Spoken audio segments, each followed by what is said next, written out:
সঙ্গে যিনি রয়েছেন তার সঙ্গে একটু আমি পরিচিত হই। প্রথমে আপনার নামটা একটু বলেন প্লিজ। জি, আমার পুরো নাম আসিফুর রহমান, নিকনেম শাওন। আসিফুর রহমান শাওন। বয়স কত আপনার? জি, আমার বয়স এখন 29 চলতেছে। 29 চলছে। আপনি কি আমাদের এই অনুষ্ঠানটা নিয়মিত শুনতেন নাকি কোনো কারোর মাধ্যমে খোঁজ পেয়েছেন আসলে? জি না, নিয়মিত শুনতাম আগে, দেখা গেছে ভালো গল্প হলে শুনতাম। মানে যে গল্পটা আপনার কাছে ভালো লাগতো, যে গল্পটা আমার কাছে ভালো লাগতো অথবা খুব ক্রেজি করে নিত, তখন শুনতাম।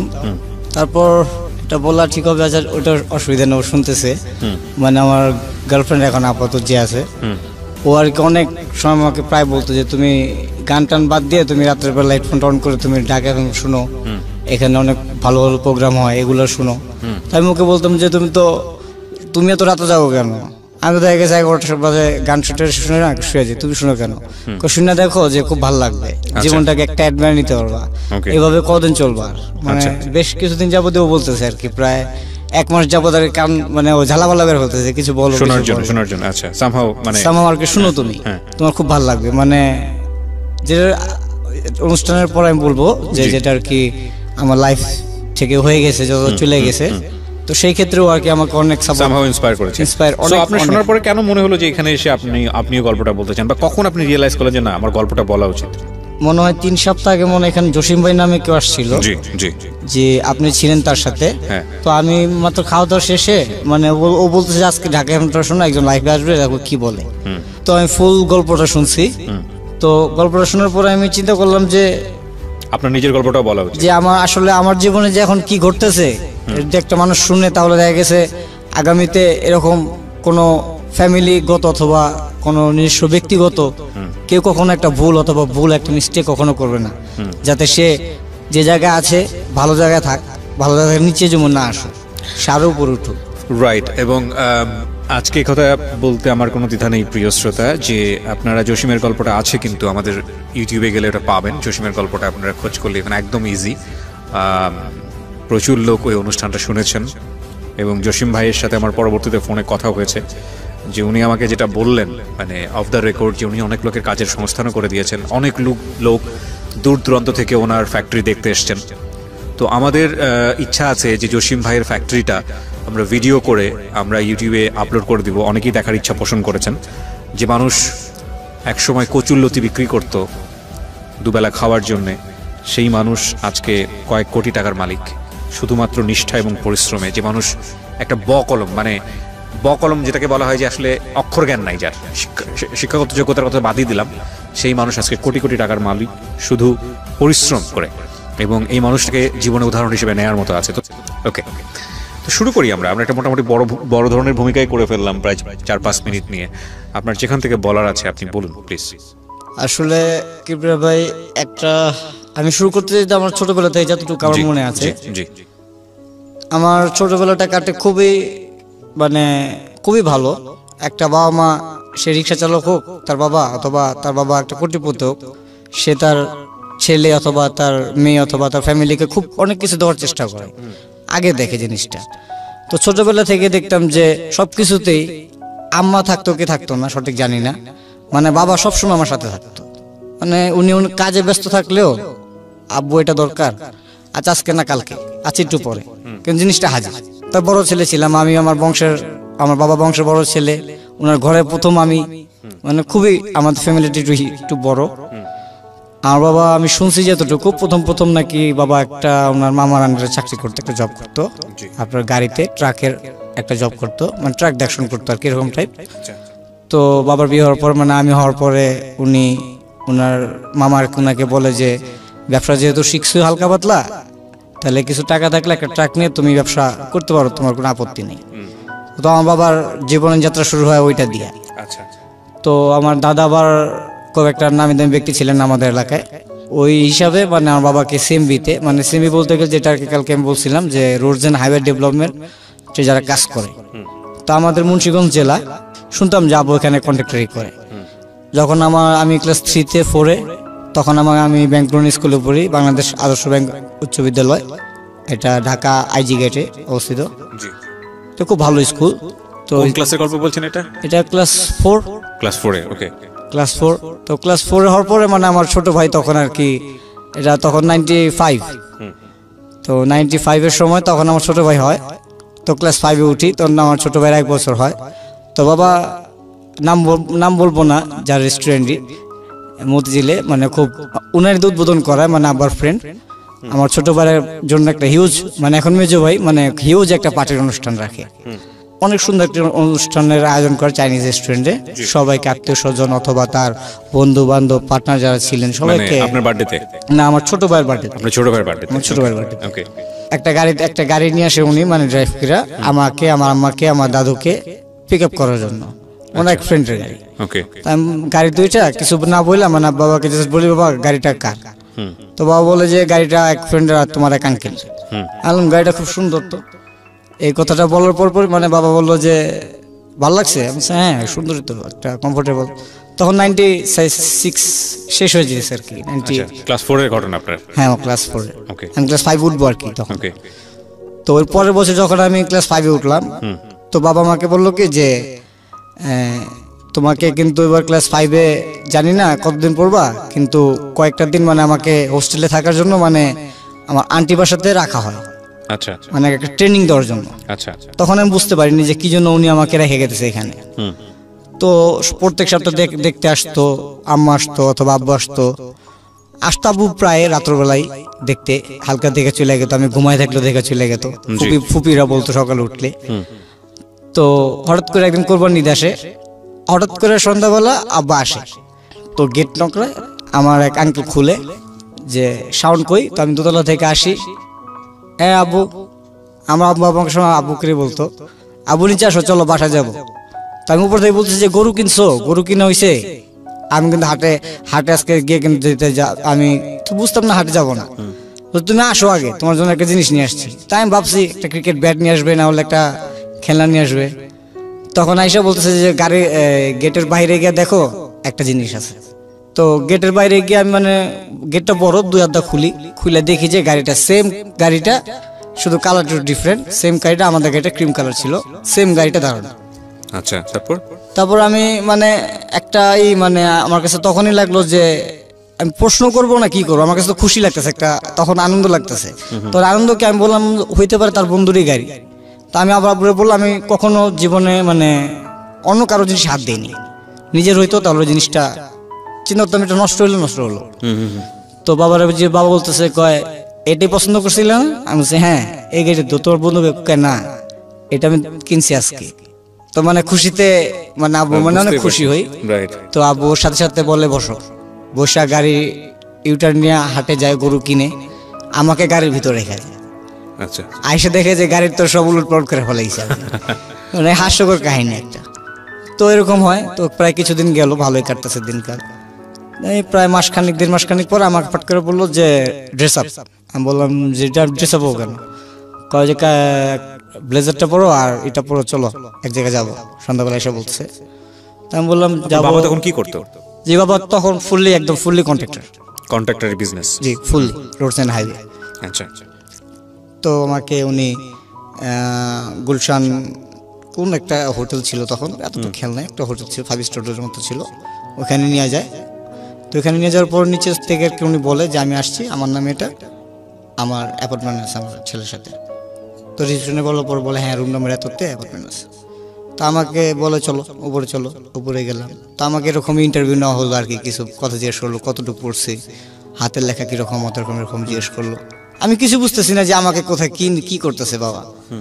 তো বলার পরে বের হওয়ার পরে আমি বললাম যে বাবা এখানে আসছি, কয় তোমাকে একটা জায়গায় ভর্তি করলাম।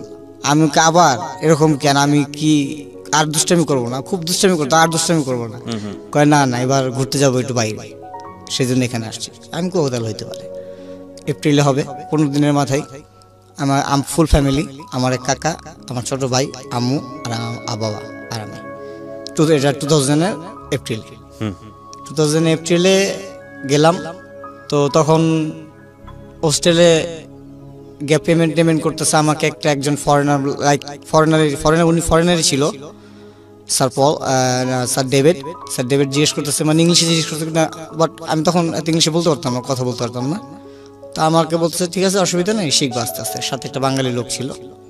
তাই আমি বললাম ওকে। তো ইন্টারভিউতে বের হয়, তা বাবা দার্জিলিং সব ঘুরে এলো, টাইগার হিল ঘুরে এলো। ঘুরানোর পরে আসার দিন আমাকে বলতেছে, কয় হোটেল তো এটা ভালো না, ওই যে যেটা হোটেলে কালকে গেছিলাম হোটেলে অনেক সুন্দর হোটেল।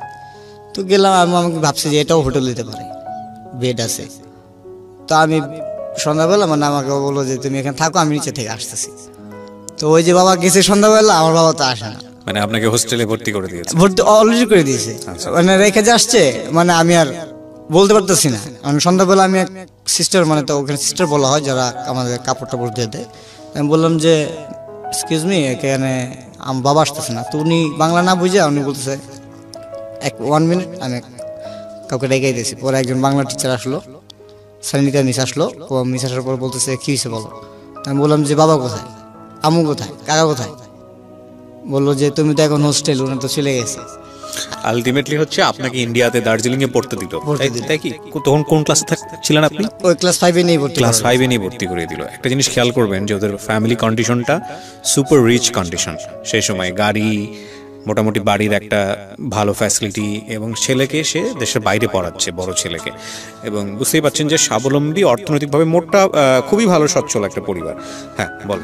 তখন আমি মানে খুব খারাপ লাগতেছে, স্বাভাবিক, খুব কষ্ট লাগতেছে, খুব কান্না পাইতেছে। তো আপনি জানতেন আপনাকে দেশের বাইরে? আমি জানতাম না। তো খুব কান্না পাইতেছে, কান্নার চোটে রাত্রে আমার এক ফ্রেন্ড আসলো, ও এখন মানে ইউটিউবে বলছে না, ও শুনতেছে। ও এখন আপাতত বাংলাদেশে আছে, বাকি সব বাইরে চলে গেছে। তো আসছে, ও বলতেছে যে কি হয়েছে, কারণ তো কেন। তো লোকের আমার সাথে দেখা হলো গুলশান। আমি বলছি হ্যাঁ, তোকে তো চিনছি, তুই আমাদের বাসায় গেছিলি। হ্যাঁ, তোর বাবা আমার বাবা বন্ধু। আমি বলছো তোর বাবার মাধ্যমে মনে হয় জানতে পারছি। ও বলতেছে হ্যাঁ রে, এরকম হইতে পারে। আমি বললাম এটা কি হোস্টেল, এখানে স্কুল, এখানে খুব সুন্দর, তুই দেখবি কালকে সকালে, কান্নাকাটি করিস না, দেখবি কালকে সকালে তোর বাবা আসবেই। তা আমি বললাম যে না, বাবা তো রেখে গেছে, বাবা তো আসবো না। মানে একদম মনের ভিতরে ভয় ঢেকে গেছে, আমার কিছু ভালো লাগছে না। তা আমাকে সান্ত্বনা দিয়ে রাত্রে ঘুম পাড়ায়, আমি ঘুমাই। সকালে ঠিকই দেখি যে আব্বু আসছে, আম্মু আসছে। তো বাবাকে ধরে, আম্মুকে ধরে চিকেন, মানে মাকে তো পারি না আর কি। মা এসে বলতেছে তোমার থাকতে হবে, আর আব্বু বলতেছে যে উনিও মুশকিলে পড়ে গেছে, যে রেখা যাবো বা এরকম ভাব বলতেছে আর কি। তোর আমার কাকাও বলছে যে ভাই না, নিয়ে চলেন, রাইখে নাই, কষ্ট পাবেন শুধু। তো বললো যে না থাক, দেখুক কি হয়, কারণ আমিও জীবনে দেখা গেছে যে একা সবকিছু হাতে করে নিছি। আপনার কাছে আবার ফিরছি, তারপর কি হলো? তো উনি সবকিছু করলো, আমাকে সেদিন আর কি খুব বুঝ দিল। বললো যে বাবা থাকো না, যদি 1 মাস থাকো, যদি ভালো না লাগে আমি নিয়ে যাবো তোমার। তা আমি বাবার কথা বিশ্বাস ট্রুলি, এটা বাবার বললেই হবে, ফোন করে নিয়ে যাও। তো মার্কেট গেলাম, কি লাগবে কিনো। তখন আর কি কিনবো, একটা খেলনাই পছন্দ হবে, না একটা বল পছন্দ হবে। তখন বাবা ঘড়ির দোকানে ঢুকা হাতে ঘড়ি বলতেছে এটা পছন্দ, এটা পছন্দ, এটা পছন্দ, না এটা পড়ো। একটা ভিডিও গেম কিনে দিল, একটা স্কেটিং কিনে দিল। কিনে দেওয়ার পর হোস্টেলে রেখে আসলো। আবার হোস্টেলে রাখার পরে আমাকে একটা কথা বললো যে রেখে গেলাম, আমি 1 মাস পর আসবো, কিন্তু তুমি এখানে কোনো ভয় পাবা না, মানে কোনো ভয়ের কিছু নেই।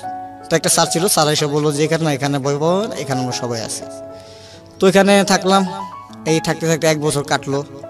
1 বছর 9 মাসে আমাদের এখানে যেমন 11 মাসে একটা সেশন শেষ হয় স্কুলের, ওইখানে 9 মান্থসে মানে 9 মাসে একটা সেশন শেষ। তো বাবা 9 মাসের ভিতর কমসে কম তো 10-12 বার আসছি, 5 দিনের জন্য 3 দিনের জন্য আইসা দেখা সাক্ষাৎ করে আমার সিনেমা গেত, এরকম হইতো। তো আমার নাকে সাইলেন্সের সমস্যা দিল বাঁ দিকে হারে। তো বাবা ওইটা ফলো করে বললো যে না, ওকে এখন এত ঠান্ডাতে রাখা যাবে না। তো নিচে নিয়ে আসলো শিলিগুড়িতে। স্কুলটার নাম বললেও হয়, এটার স্কুলটার নাম লিঙ্কনস হাই স্কুল। আচ্ছা, এটা খুবই বড় একটা স্কুল, এখানে হর্স রাইডিং আছে, সুইমিং পুল আছে, মানে বিশাল বড় একটা এরিয়া। ওই স্কুলটা দেখে আমারও তখন মানে মনে গেল যে না, এই স্কুলটা তো সুন্দরই লাগতেছে, একটা হোস্টেলে কাটাইছে, এখানে তো আরো সুন্দর, মাঠ আছে 2টা বড় বড় বাস্কেটবল গ্রাউন্ড, আরো সুন্দর। তো বাবা বললাম বাবা এটাতে, তো বাবা বলতেছে কয় এটাতে। আমি ওটা খোঁজ পাইছি ওই সেন্ট পলসে, মানে তখন সেন্ট পলস তো একটা নাম করে স্কুল, আর এখানে পেমেন্টও খুব বেশি। তো আমাকে বললো যে সেন্ট পলসের কথা। তখন আমি বললাম যে না না না, সেন্ট পলসে তো ভুলেও না, স্ট্রিক্ট রুলস, এত রুলস ফলো করতে পারবো না আমি। তো বাবা আমার কথা রাখতো। তো আমি বললো যে এখানেই পড়তো, আমি বললাম যে এখানেই পড়বো। তো এখানে রেখে গেল 2001-এ। আচ্ছা তো পেমেন্ট করে দিয়ে বললো যে মার্চের 5 তারিখ থেকে স্কুল শুরু। তো আমাকে ওইখান থেকে আনার পরে জানুয়ারি মাসে আয়না ভরলো, বাংলাদেশে আসলাম। আসার পরে বলতেছে যাওয়ার 5 দিন আগে, মানে সব কিছু গুছিতেছে, আমার ব্যাগটা গুছিতেছে। তো আমাকে বলতেছে কি লাগবে বলো। তো কি লাগবে বলো বলছে, তো আমি বলছি কি আর লাগবে, কিছুই লাগবে না, চলো ওইখান থেকে কিছু কিনবো না, রাস্তায় কিছু কিনবো না। তো স্টেডিয়াম আস্তে আস্তে, মানে এখন যেটা আমার অনেক ভাষণ স্টেডিয়াম, আস্তে আস্তে তখন আমি বাবাকে বললাম যে বাবা তুমি তো মোবাইল টোবাইল ভাঙ্গা ফালাও, এই কতদিন ধরে এত এত মোবাইল ঘরের ভিতর, আমাকে একটা মোবাইল কিনে দাও। বলছে মোবাইল লাগবে, আমি বলছি হ্যাঁ। গাড়িটা ব্রেক করে, আমার ড্রাইভার আর আমাদের কাকাই হয়, তো উনি ব্রেক করে। তো স্টেডিয়ামে যাই, স্টেডিয়ামে গিয়া বাবা একটা বলে যে কোন সিটটা পছন্দ দেখো। তো আমি একটা সেট খুব ব্লু কালার সিমেন্সের একটা 75 পছন্দ হলো আর কি, চোখে পছন্দ। আমার বাবা এটা পছন্দ হয়েছে। লোকটা বলছে এটা নতুন আসছে, পিছনে ক্যামেরাও আছে, আছে ভালো সাউন্ড। তো বললাম যে এটা পছন্দ, কয় তাহলে নাও। তো বললো কিভাবে কি। তো বাবা বললাম তো শীতে শিখে যাবো। তো ওই লোকটা আর কি তাকায় রয়েছে, মানে এইভাবে আমার দিকে, যে বাচ্চা একটা ছেলে, আমার হাইট অনুযায়ী বলতেছে বাচ্চা একটা ছেলে, আরো শর্ট ছিলাম, হাইট অনুযায়ী বলতেছে বাচ্চা একটা ছেলে মোবাইল কিনে দিয়েছে। তখন আব্বুকে বললো যে বাবা মোবাইলটা কিনে দিয়েছেন, ও তো হারাটারে ফেলবো, আপনি মোবাইলটার প্রাইস জানেন? বলছে কি আপনাকে জিজ্ঞেস করছি আমি প্রাইসের কথা, পছন্দ তো হয়েছে। তো আমি বললাম যে কম হইলে কম নেই, অসুবিধা কি? তা বলছে তোমার পছন্দ হয়েছে? হ্যাঁ বাবা পছন্দ হয়েছে। তো কেন তুমি? তো নিলাম। তো সেটার বিল বানানোর সময় তখন আমি তার সাথে বসা, তখন তো বুঝি না যে কত টাকা কিভাবে দিতেছে। বিল হলো প্রায় আপনার কত 11,300 টাকার মতো, তখন একটা সেট কিনে দিল। আচ্ছা সেট সেলফোন কত সালের দিকে এটা? 2001 2001 এ 11,000 টাকার সেলফোন, মানে অনেক দামি ফোন। হ্যাঁ নিঃসন্দেহে অনেক দামি ফোন। হ্যাঁ তারপর স্কুলে ঢোকার পরে সিনিয়র ব্রাদাররা বলতেছে যে এটা তো হাইড করে রাখতে হবে, মোবাইলটা কিন্তু স্যারদের সাথে শো করা যাবে না। ঠিক আছে অসুবিধা নেই। ওইখানে বেশ ভালো কয়েকদিন কাটলাম। 7 উঠলাম 2003-তে। তো তখন ঢাকা আসলাম 1 বছর পর। আমি রাগের মানে ভালো লাগতেছে, 15 দিনের ছুটি। বাবাকে বলতাম বাবা 15 দিনের ছুটি, আইসা পড়ো এখানেই ঘুরি, দেশে গিয়ে কি করবো। তো মা বেশিরভাগ আসতো না, বাবাই আসতো। তো ঘুরলাম, ঘোরার পরে বলতেছে যে N75 তখন বের হয় 2003-তে, নিউ পোস্টার বোর্ড, আমি বোর্ড দেখলাম। তো ইন্ডিয়াতে দেখছি। তো বাংলাদেশে আসলাম, আসার পরে বাবা বললো যে না একটা বার দেশে আয়, তোর আম্মা তো পোলাও রান্না করে না তোর জন্য ঘরের ভিতর, আয় বাসায় আয়। তো বাবা বললাম যে ঠিক আছে তাহলে তুমি এসে নিয়ে যাও। বলো আচ্ছা ঠিক আছে আসতেছি। তো বাবা নিয়ে যায়। বাবার তখন একটা স্যামসাং মোবাইল ছিল, ওনার ফ্রেন্ড জাপান থেকে গিফট করছিল ওনাকে। তখন আমি বললাম যে বাবা একটা মোবাইল দেখছি, সামনেও ক্যামেরা আছে পিছনেও ক্যামেরা আছে। তো বাবা বলছে সামনেও ক্যামেরা? আমি বলছি হ্যাঁ। কোথায়? আমি ইন্ডিয়াতে দেখছি, এখন এটা কোথায় পাওয়া যাবো? তাহলে চলো আমার সাথে আসো। তো বাবা তো জানতো, মানে আমি তো বাংলাদেশে ঢাকা শহর খবরই জানি না তখন কি হয় না হয়। মোতালেব প্লাজাতে আসলাম পরিবাগে।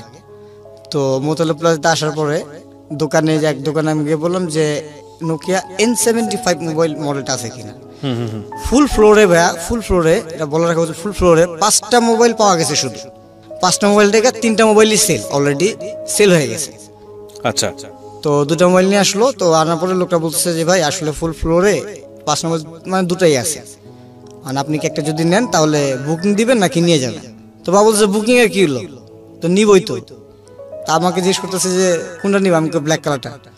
তাহলে না ভাই প্যাক করেন। তো উনিও ওই লোকটা বলতেছে বিল বানানোর সময় বিলটা যখন হাতে দিছে, লোকটা বলতেছে কি স্যার বিলটা চেক করেন। তা বলছে বিল চেক করবো, আপনি চেক করেন? মানে একটা অ্যাজিব একটা উত্তর, বিলটা চেক করেন নাই? 75,000 টাকা। তো বাবার পকেটে তখন মনে হয় 30-35 টাকার মতো ছিল আর কি। তো বাবা বললো যে আধা ঘন্টা 1 ঘন্টার মতো সময় দেওয়া যাবে? কেন? আমার টাকা আসতে যে তখন লাগে। তো বাবা এই কথা বলে মানে ফোন দিয়ে বসছে তখন আমার কাকাকে, যে আমাদের গাড়ি চালাতো, ফোন দিয়ে বসছে যে 1 লাখ টাকা ঘরের থেকে নিয়ে তুমি এখানে পরিবার আসো। কি ফোন যেন আরেকবার একটু বলেন। Nokia N75। এটা এত দাম ছিল সেই সময়? হ্যাঁ 75 টাকা যখন ফার্স্ট লঞ্চ হয়। ওকে ঠিক আছে। তারপর কিনে দিল। আমি সাথে সাথে ফোনটা হাতে নিয়ে ফরাদ আমার ফ্রেন্ডকে ফোন করি যে ফরাদ জানিস আজকে একটা বাবা মোবাইল কিনে দিছে। কি মোবাইল কিনছে? ও খুব হাই রিচ একটা ফ্যামিলির ছেলে। তো বলে ওর বাড়ি ধানমন্ডিতে। ও বলতেছে যে কি মোবাইল? আমি বললাম যে দেখলাম না দার্জিলিং থেকে নামার সময় যে N75 সামনে ক্যামেরা পিছনে ক্যামেরা বলতেছে, আবার পিছন ব্যাকটা প্রেস করলে ক্যামেরাটা বেরোয় আসতেছে। ওকে হ্যাঁ হ্যাঁ হ্যাঁ হ্যাঁ আমি তো এটা পাইছি, বাবা তো কিনে দিছে।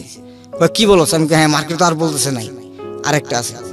তো সাথে সাথে ও সাথে সাথে দৌড়ায় আসে ওর আম্মার সাথে, ওর আম্মা ওকে সাথে সাথে কিনে দেয়, দুই বন্ধু কিনি, বাস খুশি। তো যাওয়ার সময় বাবা বলে যে আজকে ড্রাইভ করবা? আমি বললাম যে আজকে তোমার কোলে বসে ড্রাইভ করবো না, অনেক খুশি, আর করবো না। তো বললো আচ্ছা ঠিক আছে লো, ন বসো। তো উনি বললো যে সোজা গিয়ে আমি যেভাবে বলবো সেভাবে যাবো।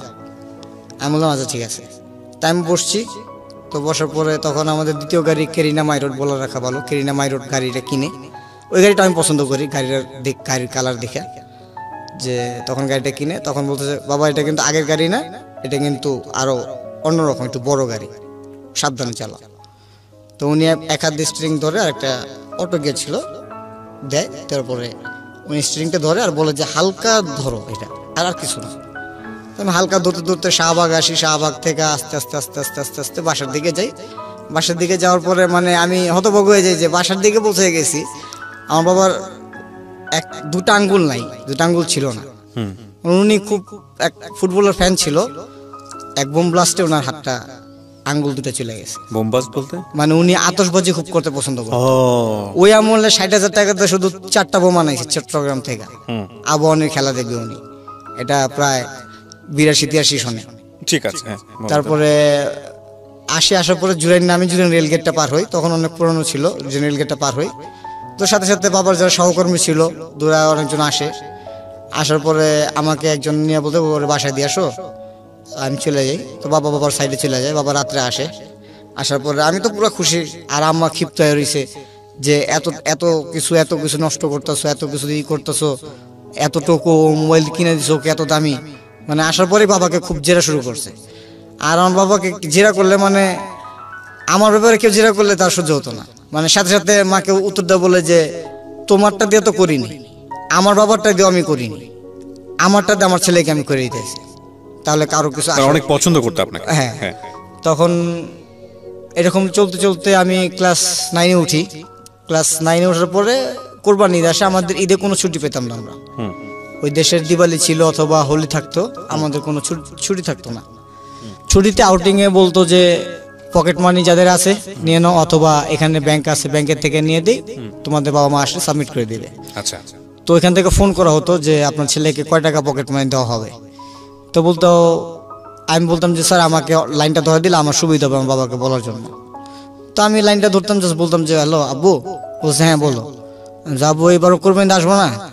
বাবা অনেক কাজের, আমি একটু একটা কাজ নিয়ে ফেলছি, কাজটা শেষই হবে কোরবানিদের আগে, আর কোরবানিদের পরে আমার বিলবারটা উঠাতে হবে। ডাইরেক্ট বলে যে বিলবারটা উঠাতে হবে, এবার বাবা একটু কনসিডার করো, আমি এবার আসতে পারবো না, তুমি একা এসে করো ঢাকা এই ছুটিতে আসে আগামী 2 মাস পর, 1-1.5 মাস পরে। তো আমি বললাম যে ঠিক আছে যাও। তো আমি বললাম বাবা 3 দিনের পিকনিক আর 2টা আউটিং আছে, তো স্যাররা এখানে তুমি $100 রেখে গেছো, তো এটাই খরচ করবো না এখান থেকে কিছু নিব? তো উনি জিজ্ঞেস করতেছে তোমার $100 হবে না আরো আমি করবো? আমি বললাম যে $100 দেখি আগে স্যারকে বলি। তো স্যার পুরোটা দিতে চায় না। আচ্ছা। স্যার পুরোটা দিতে চায় না। ওখানে স্যার বলে যে না আমি তোমাকে $100 4,230 টাকার মতো আসে, আমি তোমাকে 2,000 টাকা দিতে পারি সর্বোচ্চ ওই সময়।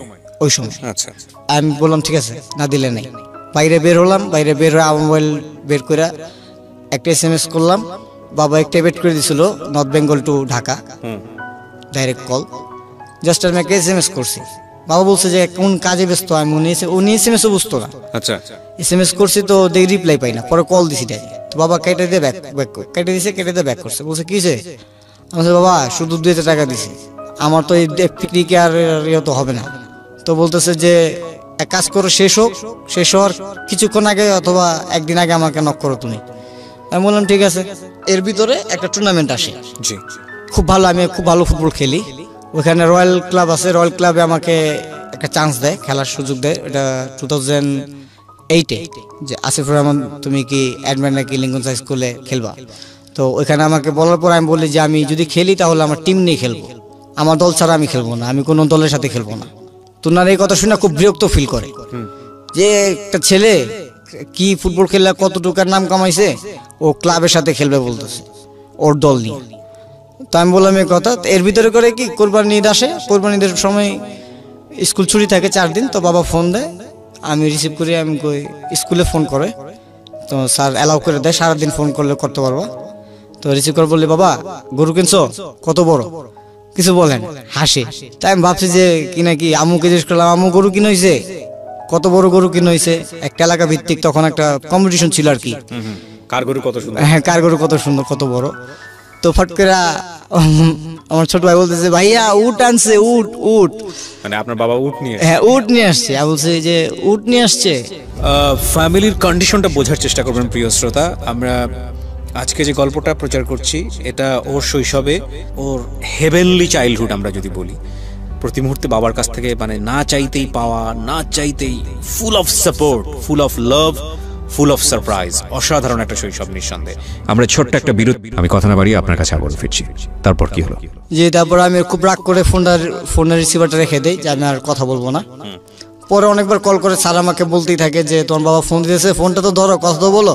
তা আমি ফোন আর ধরি না। পরে আমার মোবাইলে ব্যাক করে আমি বলছি, আমি খুব রাগ করছি, তুমি কিন্তু রিকোয়েস্ট করলে আমাকে 4 দিনের জন্য ছাড়তো, তুমি মুড করবাই দিস। আমি পরে বাবা বললো যে যা, এর পরের বার আসলে ওটা আবার কিনবো দরকার পড়লে, কিন্তু তুমি চিন্তা করো না, তুমি এখন কি অবস্থা বলো। আমাকে তুমি আসো আমার সাথে দেখা করতে, আমি জানি না।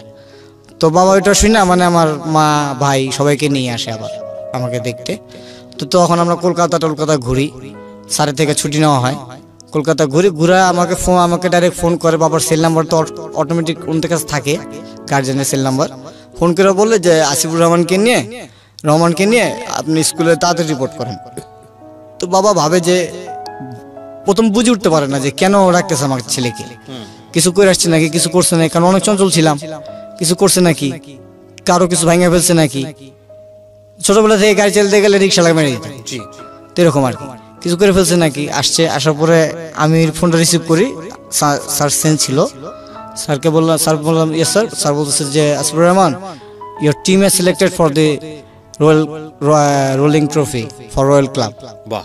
আমি শোনার পর তাজ্জব যে sir what you're saying that, after sir said that okay, যত দ্রুত সম্ভব তুমি আসো, just leave and run, but he is saying that. তো বলতেছে যে, বাবাকে বললাম, বাবা আমার তো তাড়াতাড়ি স্কুলে পৌঁছাতে হবে, আমার দল একটা ক্লাবের সাথে খেলবে। তো বাবা বলে, তুই কি ফুটবল খেলিস? আমি বলি হ্যাঁ, তুমি জানো না? সত্যি? আমি কি সত্যি? তো বলছে বাবা আসছে, আমাকে নিয়ে সাথে সাথে ওই দিনই মানে মাকে, ওইখানে আমার আঙ্কেলরা থাকে, ওনাদের নিজস্ব বাড়ি করা আছে। তো মাকে রেখেই ওখানে একটা বলবো বাসের গাড়ি টিকিট কেটে ওই রাত্রেই বাবা আর আমাকে নিয়ে রওনা দেয়। তা আসার পরে মানে যেখানে স্টপেজে নামি, জংশন স্টেশনে নামার পরে তুমি সাথে সাথে রিক্সা নিয়ে হোটেলে আসে, হোটেলে রেখে লাগেজ রেখে বললাম, বাবা গাড়ি নিয়ে নেই, তাড়াতাড়ি স্কুলে চলে যাই। দাঁড়াও, তোমার বুট কিনতে হবে, তোমার কত কিছু কিনতে হবে। বাবা বুট টুট তো আছে। তো বলতেছে না, তুমি আসো। তো উনি নাইকির শোরুমে নিয়ে যায় আমাকে। আমার প্রথম মনে আর কি, জীবনে সর্বপ্রথম একটা নাইকির শোরুম, অরিজিনাল নাইকির শোরুম। কোন ক্লাসে পড়েন তখন আপনি? তখন আমি ক্লাস 9। ক্লাস 9-এ থাকা অবস্থায় আপনি অরিজিনালি নাইকির শু পরেন? জি অবশ্যই। আমি এখানে একটা কথা বলে রাখি প্রিয় শ্রোতা, আপনি জাস্ট একটু উদাহরণ দিলেই বুঝতে পারবেন। নাইকি এবং আডিদাস এটা হচ্ছে সারা দুনিয়ার মোস্ট এক্সপেন্সিভ স্পোর্টস ব্র্যান্ড। আমি নিজেও এখনো নাইকির শু পরিনি, অরিজিনাল নাইকির শু পরিনি, আডিডাসের পরিনি। আমি বলছি না যে এফোর্ড করতে পারবো না, হয়তো এফোর্ড করতে পারবো, কিন্তু ফ্লেক্সিবিলিটির একটা ব্যাপার থাকে। যেখানেও ক্লাস 9-এ থাকা অবস্থায় নাইকি শু পড়ছে, সো বুঝতেই পাচ্ছেন যে ওদের ফ্যামিলি কন্ডিশন কতটা ভালো। হ্যাঁ, ভালো বলতে মানে ভালো ছিল, আমি যেটা বোঝাচ্ছি। হ্যাঁ বলেন। তারপরে উনি আমাকে বলতেছে যে এখান থেকে যা যা সামগ্রী, মানে যা সিঙ্গার অথবা, উনি তো সব বুঝে, উনি তো ফুটবলের পাগল। তো উনি বলতেছে যা যা দরকার, তোমার অ্যাঙ্কলেট থেকে নিয়ে তোমার একদম রিস্টব্যান্ড পর্যন্ত যা দরকার বাবা তুমি তা নাও। তখন তো ফুর্তিতে মানে আরো মানে ভিতরে একটা আমেজ আসলো যে বাবা সাপোর্ট করতেছে খেলার জন্য, যে খেলার জন্য আমি কোনোদিন স্কুলে মানে 60ও হয়নি নাম্বার, মানে কোনো পরীক্ষাতে, ওই 51 to 59, মানে মাঝামাঝি ছিলাম স্টুডেন্ট।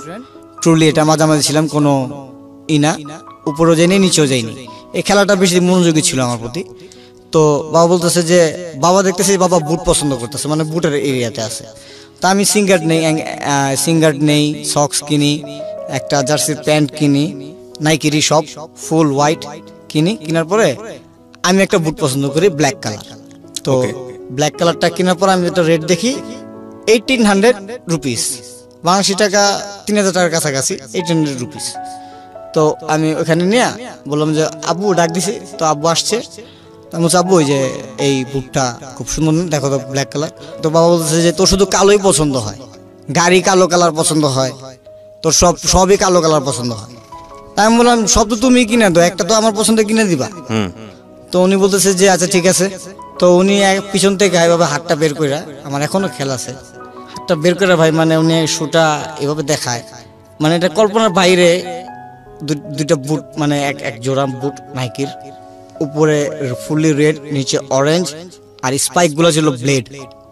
আমি পছন্দ করছি গোল, শুধু গোল এগুলো, উনি ব্লেড সিস্টেমের সেটা ছিল, উনি নিয়ে আসছে। উনি তো নিজেও ফুটবলের ফ্যান ছিল, খুবই ফ্যান ছিল, বললাম না 82 সনে 60,000 টাকা 3টা বোম আনছে শুধু চট্টগ্রাম থেকে নিজে। এবং সেটা যেন দুইটা আঙ্গুল মানে আমাকে এরকম বলছে যে যদি বাবা আমি ছেড়ে দিতাম জানো, আমার সাথে সাথে আরো 50 জনের মতো লোক মারা গেত, আমি ছাড়িনি যে আমার জান চলে যাক, 50 জন তো বাঁচবে। এরকম বাবা হাতটা বের করে ওই টেবিলের উপর রাখে, বলতেছে যে এটা কেমন। আমি বলছি এটাও ভালো, তো এটাও ভালো। আমি পরে বলতেছে তাহলে এটাও নিয়ে নাও।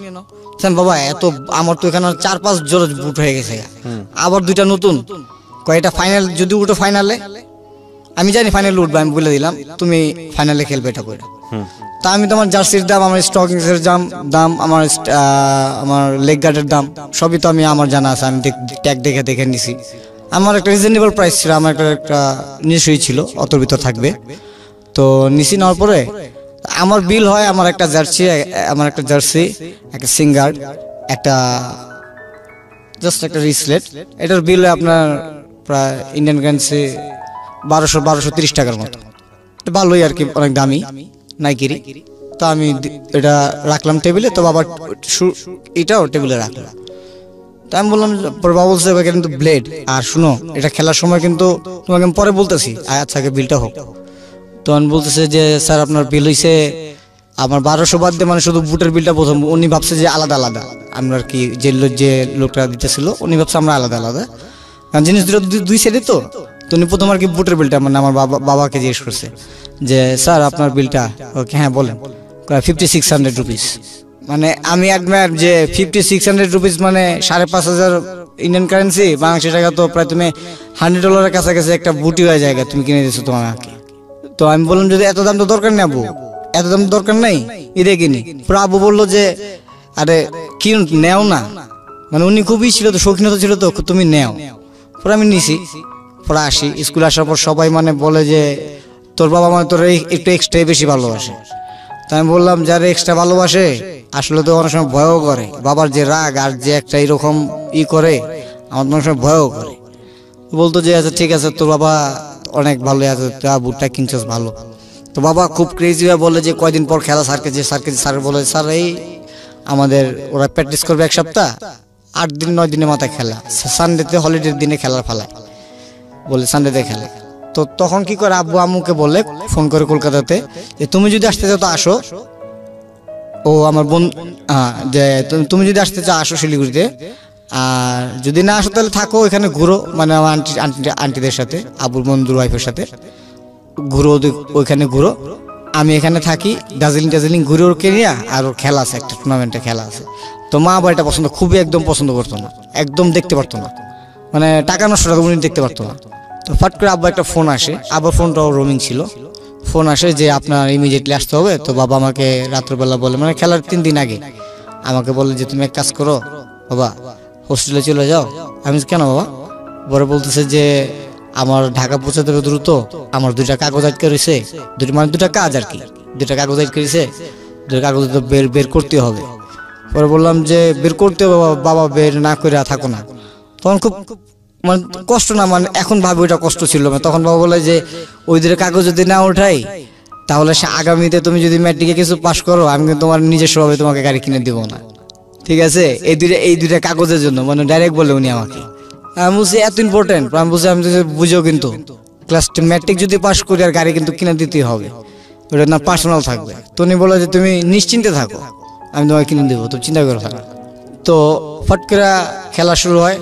টুর্নামেন্টে আমার এক হাঁটু মানে বা পায়ের হাঁটুটা উঠা যায়, মানে মারে, বিপক্ষ দলের ক্লাবের এক প্লেয়ারই খুব মারে, মানে ওই লোকাটো খায়, মানে আমার হাঁটুটা এখান থেকে উঠে বাটাটা উঠে মানে এই পর্যন্ত এসে পড়ছে, তারপর আমার হাঁটুটা খুব ব্যথা পাই আমি হাফ টাইমের আগে। তো হাফ টাইমে প্রায় 30 মিনিট পর 30 মিনিট হয়েছে মাত্র, ওরা মারে আর কি আমাকে। আচ্ছা, প্রথমে টার্গেট ছিল, তো মার হাঁটুটা উপরে এসে পড়ে আমি জাস্ট মানে পড়ে গেছি। পড়ে যাওয়ার পরে সাথে সাথে আমার ফ্রেন্ডের সাথে দেখে কি অবস্থা, যে আমার বাটটাটা এখানে উঠে গেছে। মানে এখনো দেখলে বুঝতে হবে যে বা অবস্থাটা কি পায়, মানে উঠে গেছে, কাইটা গেছে। তো বুটের কাটা তো কাটা, আর মনে করেন উঠে গেছে। আমার ফ্রেন্ড সাথে সাথে আমাকে মানে ও টান দিয়ে মানে সাথে রেফারিকে বললে যে ও তো ইনজুরি হয়ে গেছে, side of corner of side নিতে হবে। তো কোচ এসে সাথে সাথে নিয়ে যায়। কোচ তো বলে যে ওকে ভিতরে নিয়ে যাচ্ছে সাথে সাথে। তো স্প্রে করে প্রথম আপনার একটা যে পাউডারের মতো দেয়, আমরা স্পোর্টসে একটা পাউডার আছে ব্লাড থামানোর জন্য, পাউডারটা দেয়। তারপর একটা আইসিস দেয়, দেওয়ার পরে বলতেছে যে আসিফুর রহমান সো এন্ড, হ্যাঁ আমি বললাম যে এন্ড মিন, বলতেছে যে আর তো খেলা যাবে না, তো অসম্ভব ব্যাপার, তোর হাঁটু এখান থেকে এখানে আসছে, তোর হাঁটু আমি ধাক্কা না দিতাম এখানে রেখে রয়ে গেত, তাও তো আমি এখানে এখন তোরে ওই আইসি স্প্রে দিয়া আর তো রক্ত থামাইছে, তোকে কিছুক্ষণ মতো হসপিটাল নিয়ে যাবো। আমি মাথা খারাপ, তো impossible, I have to play, আমি খেলবই। স্যার বলতেছে না আমি তো পারমিশন দিব না। তো ওটা কোচ না, মানে আমার স্যার স্কুল টিচার, উনি দেখা, কারণ ওনাদের উপর দায়িত্ব ছিল, কারণ আমার যদি কিছু আমাদের বাবা মা তো ওনাদেরই ধরবে। তো যাই, তো আমি আমার ফ্রেন্ডকে ডাকিয়ে দিই গায়ে স্প্রে নিয়ে দুইটা, একটা ক্র্যাব ব্যান্ডেজ নিবি, ওকে কেন আমি দৌড়দা নিয়ে হাফ টাইমের আগে। ও আস, আমার রাগ মানে আমার বাবার রাগ যেরকম, মানে আমার রাগ একটু ডিফারেন্ট। উনি রাগ করলে মানে হাইসা উড়াই দিত, কিন্তু আপনার মানে আপনার দিকে তাকাইছে তো তাকাইছে, কিন্তু হাইসা উড়াই দিছে কথাটা। কিন্তু আমি আবার রাগ করলে দেখা গেছে সাথে সাথে দূরে বলে রাগটা। উনি সবসময় বলতো যে তোমার ভিতর আমি তো পার্থক্য একটাই, তুমি রাগটা কন্ট্রোল করতে পারো না, আর আমি রাগ কন্ট্রোল করে রাগ দেখায় ছেড়ে দিই ওকে। রাগ কাকে বলে? এরপর আমি বলি যে আমার এরকম রাগ করতেছে যে আমি খেলতে পারবো না, আমি খেলবোই, অবশ্যই খেলবো। পরে ব্যান্ডেজটা আমি পুরো আমার ফ্রেন্ড আমাকে বলতেছে যে খেলিস না, রিক্স হয়ে যাবো, পা যদি জীবনে একবার যায় বুঝিস একটা লাইফের ব্যাপার। আমি বলছি যে আমি যে বলি সেটা কর, ডাক্তারকে ডাক্তার নিয়ে আয়, কোচকে ডাক দিই, কোচ আসে, ডাক্তার আসে। ডাক্তারকে বললাম যে স্যার রিকোয়েস্ট করবো যে আপনি কাউকে বলতে পারবেন না। বলতেছে কি? বলছে স্যার আমি শুনছি যে বলে একটা পাঞ্চ আছে, ও বলতেছে যে তোর বয়স অনুযায়ী মারে, এটা মানে তুই বুঝতে পারবি না এটা কি জিনিস, এটা কিছু না, তোরে কে বলছে ফাউল কথা? তখন বললাম যে না স্যার, যদি অবশ্য না, যদি শক্তির কোনো কিছু থাকে একটা ডোজ দেন, আর না দিলাম এই পানি খেলবো। তো উনি খুব চিন্তা করে বলা এতটুক মিলি হবে ভাইয়া, মানে একটা মিলি, 1 মিলি, একটা সিরিঞ্জের একটা মিলি, ওটার সাথে উনি কিছু নেয়, স্প্রে নেয়, নিয়ে আসতে করে রাখে। তো আমাকে বলে যে চোখ খুলে তাকায় দেখলে আর দেখানো লাগবে না, মানে ইংলিশে বলতেছে, আমিও কত কথা বলতেছি। তেমন জাস্ট ডু, আমি জাস্ট কথা বলার পরে জাস্ট ডু ইট, এভাবে ফালাইছে। সিস্টেমে ফালানোর পর আমার এসিতে ঢুকছে, ঢোকার পর দেখলাম যে আকড়ায় ধরলো কিছু, মানে সিরিঞ্জ এত এটিএস নিচ্ছি অথবা কিছু নিচ্ছি কোনো ফিল হয়নি এততে, আকড়ায় ধরছে হাড্ডিটাতে। সাথে সাথে উনি পাঞ্চ করে উঠায় ফেলা স্টিকারটা দিয়া, এখন তোর স্প্রে করারই কর, যেমন যা কর, আমার নাম নিস না বাবা, বলা আমার অসুবিধা হয়ে যাবে। বললাম আচ্ছা ঠিক আছে। দেখলাম যে আমার এটা তো পুরাই আগের মতো নর্মাল লাগছে, আসলে কিন্তু কিছুই নর্মাল না। আমি হাফ টাইম হয়, হাফ টাইমের পরে আমি নামতে যাই, তখন রেফারি আসে। রেফারি এরকম মানে আছে না, কথা আছে না যে ঘুষকে না খায়, কাক ভাত দেখলে তো আসবেই ছাদের উপরে, এরকম দুষ্টামি করতে করতে ওই রেফারি আসছে। আর রেফারিকে প্রথমে অ্যাডমায়ার করে বলছে যেটা it's not a good person, ও সাপোর্ট করবে না আমাদের একটা দল, অথবা এখান থেকে একটা প্লেয়ার বের হয়ে কোনো ক্লাবে যাবে, ও সাপোর্ট করবে না। উনি আইসা এখানে লাথি দেওয়া শুরু করছে। এটা হলো আপনার সাইড রেফারি দেখবে, এটা তো মেন রেফারি দেখার কোনো না। তো সাইড রেফারি দেখার আগে মেন রেফারি আইসা মানে আইসা আমার পাতে মানে এরকম ওনার পা দেওয়া আর কি, উনি করতেছে, লাথি দিচ্ছে, একটা লাথি করতেছে, টেস্ট করতেছে যে আমি খেলতে পারবো কিনা। তো বলতেছে আই ইউ অল রাইট? আমি বলছি ইয়েস আই এম ফাইন। তো উনি আইটু জোর ধাক্কা দিল যাতে আমি আমার এক্সপ্রেশনের জন্য। তো আমি বললাম, আমি ওনাকে ডাইরেক্টলি বলে ফেললাম যে sir you want to punch. পরে ও মানে রেফারিটা বলতেছে মানে কিছুক্ষণ আগে তোকে দেখলাম তো তুই তো মাঠে পড়েছিলি, তুই আবার ব্যাক টু প্লে, মানে বুঝতে পারলাম না। আমি খেলতে হবে, জিততে হবে তো আমার। পরে আমার ফ্রেন্ডরা বলতেছে যে এখন খেলা যায় কিভাবে বল, মার তো অনেক খেলাম। আমি সে মার পরে গোল তো 2টা দিয়ে দিছে, এখন 3টা শোধ করতে হবে। তো মেন ডিফেন্সে খেলতাম আমি। তো মিডফিল্ডারকে বললাম যে দেখ তুই আর আমি শুধু মাঝখানে খেলবো, আর দুজন উপরে খেলবে, আর সবাই আমাদের ডিফেন্সের পজিশনে থাকবে। তো আমার ফ্রেন্ড বললো ঠিক আছে খেল। তো এনি হাও আমি আর আমার ফ্রেন্ড দুজন মিলে মনে করেন ওদের যাতাযাতি যাই করি, অনেক খেলার ভিতরে অনেক ফ্যাসিলিটি আছে, খেললাম মনে করেন 2টা গোল পরিশোধ করে আমার একটা ফ্রেন্ডকে দিই। গোল আমার পায়ে, কিন্তু আমি শুট না করে আমার ফ্রেন্ডকে দিয়ে দিয়েছি, কারণ ওর গোল র্যাঙ্কিং চাইছিলাম আমি, ও একটু হাই হোক আর কি, ওকে দিলাম। তো খেলা শেষ হলো, জিতলাম। জিতার পরে বের হয়ে ফোন জিতার পরে একটি স্কুলের মেয়ে দৌড়াইসা আমাকে জড়ায় ধরে বলতেছে যে খুব ভালো খেলছস। আমি বলছি হ্যাঁ এখন পার্টি দিবি, অ্যাজিব একটা পার্টির কথা বলে আসি। তো পিছন থেকে একটা মেয়ে আসে বলতেছে যে রহমান। আমি বলছি পিছন টাকা, বলছি ইয়াস, বলছে হ্যাঁ সেন্ট মাইকেলের, বলছে হ্যাঁ, বলছে আমি আপনার থেকে একটা জিনিস চাপ আপনি দিবেন। তো বলছে, আমি বলছি কি? তো বলছে আপনার বুট 2টি লাগবে। তা বলছি বুট 2টা তো আমি মাঠেই কাউরে দিলাম না, আপনাকে দিব, কারণ আপনার খেলা অনেক পছন্দ হয়েছে, আর বেশিরভাগ পছন্দ হয়েছে আপনার সাহসটা দিয়েছেন, আপনার ফুল দলটাকে আপনাকে চিল্লে আপনি চিল্লেছিলেন যে ওই দিকে যাই, এইদিকে আসে, এদিকে আসে, এভাবে খেল, এই টাকা এই যে এই পজিশনটায় দাঁড়া, ছাড়বি না কাউকে। মানে ওর কথাগুলো খুব ভালো লাগছে আমার। তাই যে ও একটা মানে প্রপোজ করবে কি মানে বলেই ফেলে আর কি, আমাকে ডাইরেক্ট বলে।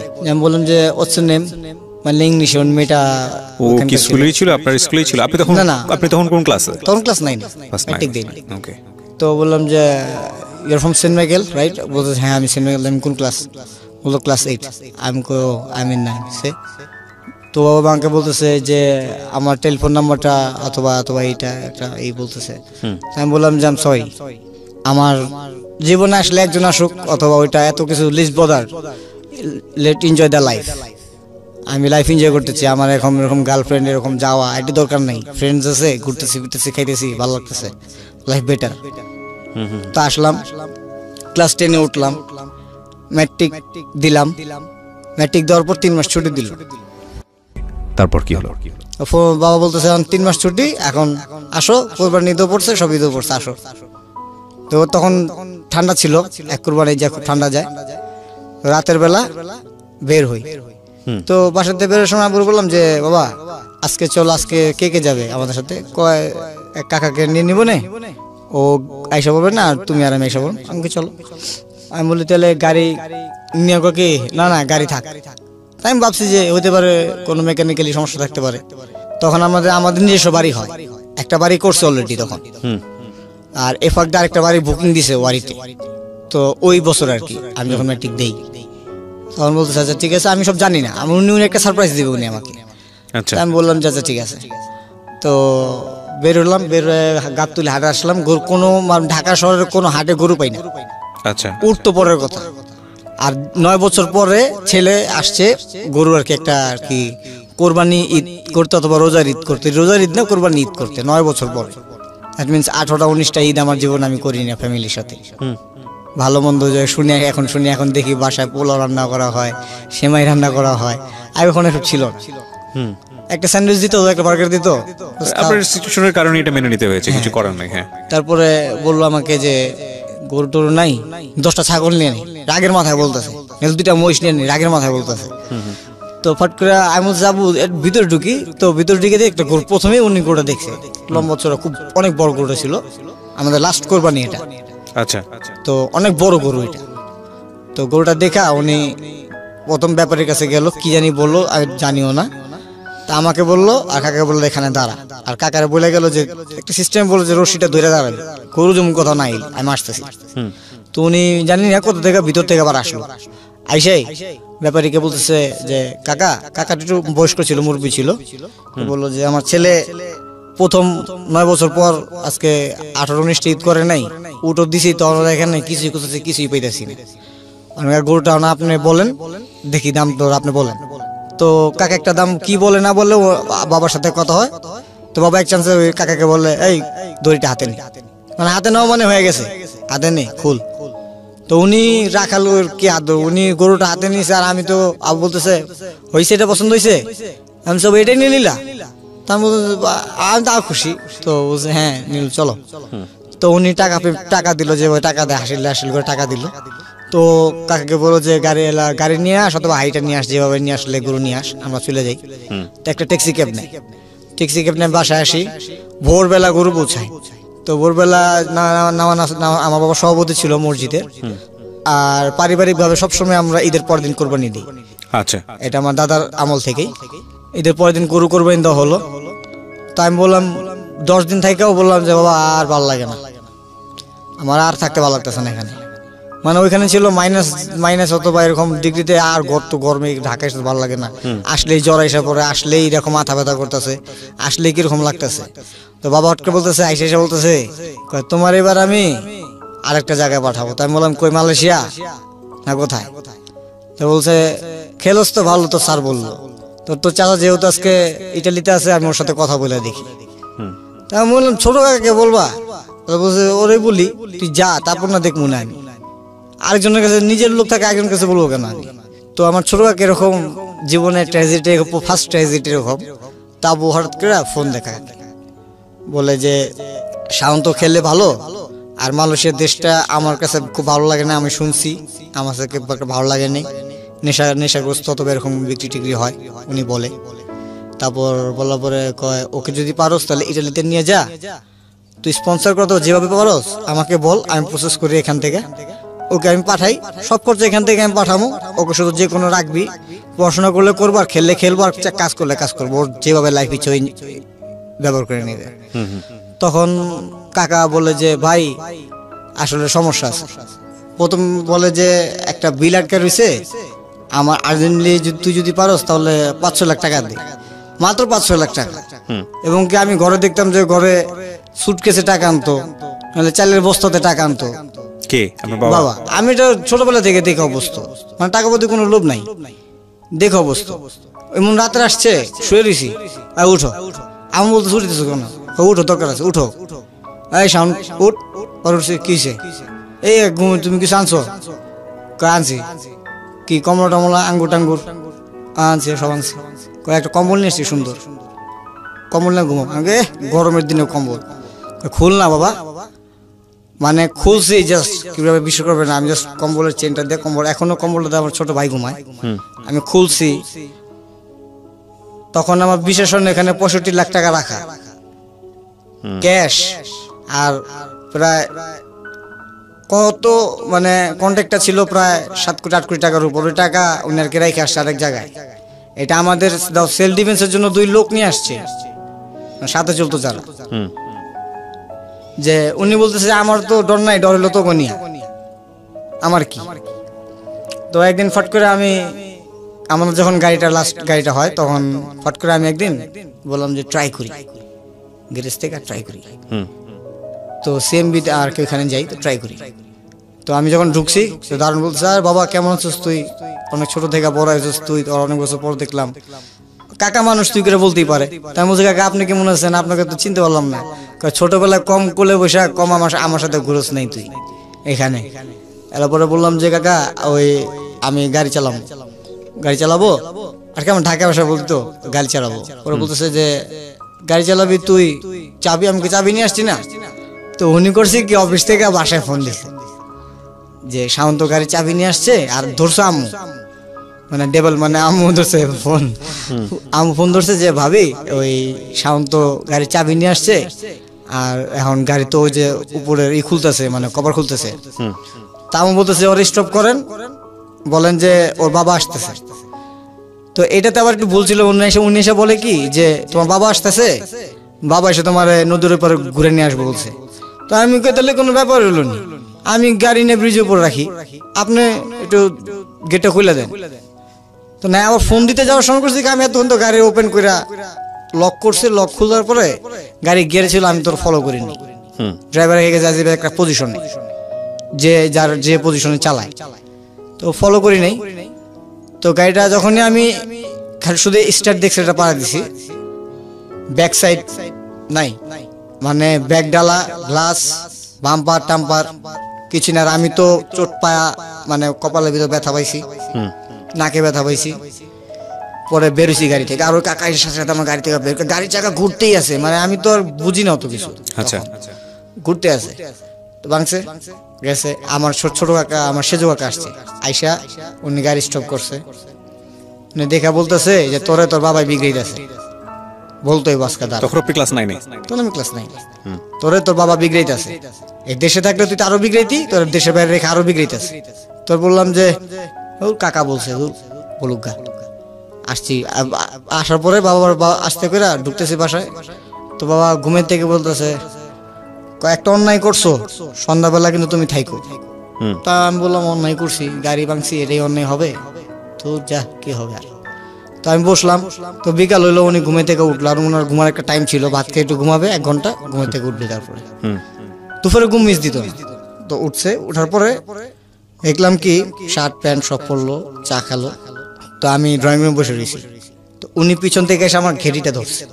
আচ্ছা, ঘেটিটা ধরে আমি ঘেটি হিলাইতে পারতেছি, আমি এরকম মানে আপনারা আমাকে যা দেখতেছেন কি ভাই, আমার এই হাইট ওজন ছিল 55.2 কিলো, আমি এরকম ছিলাম।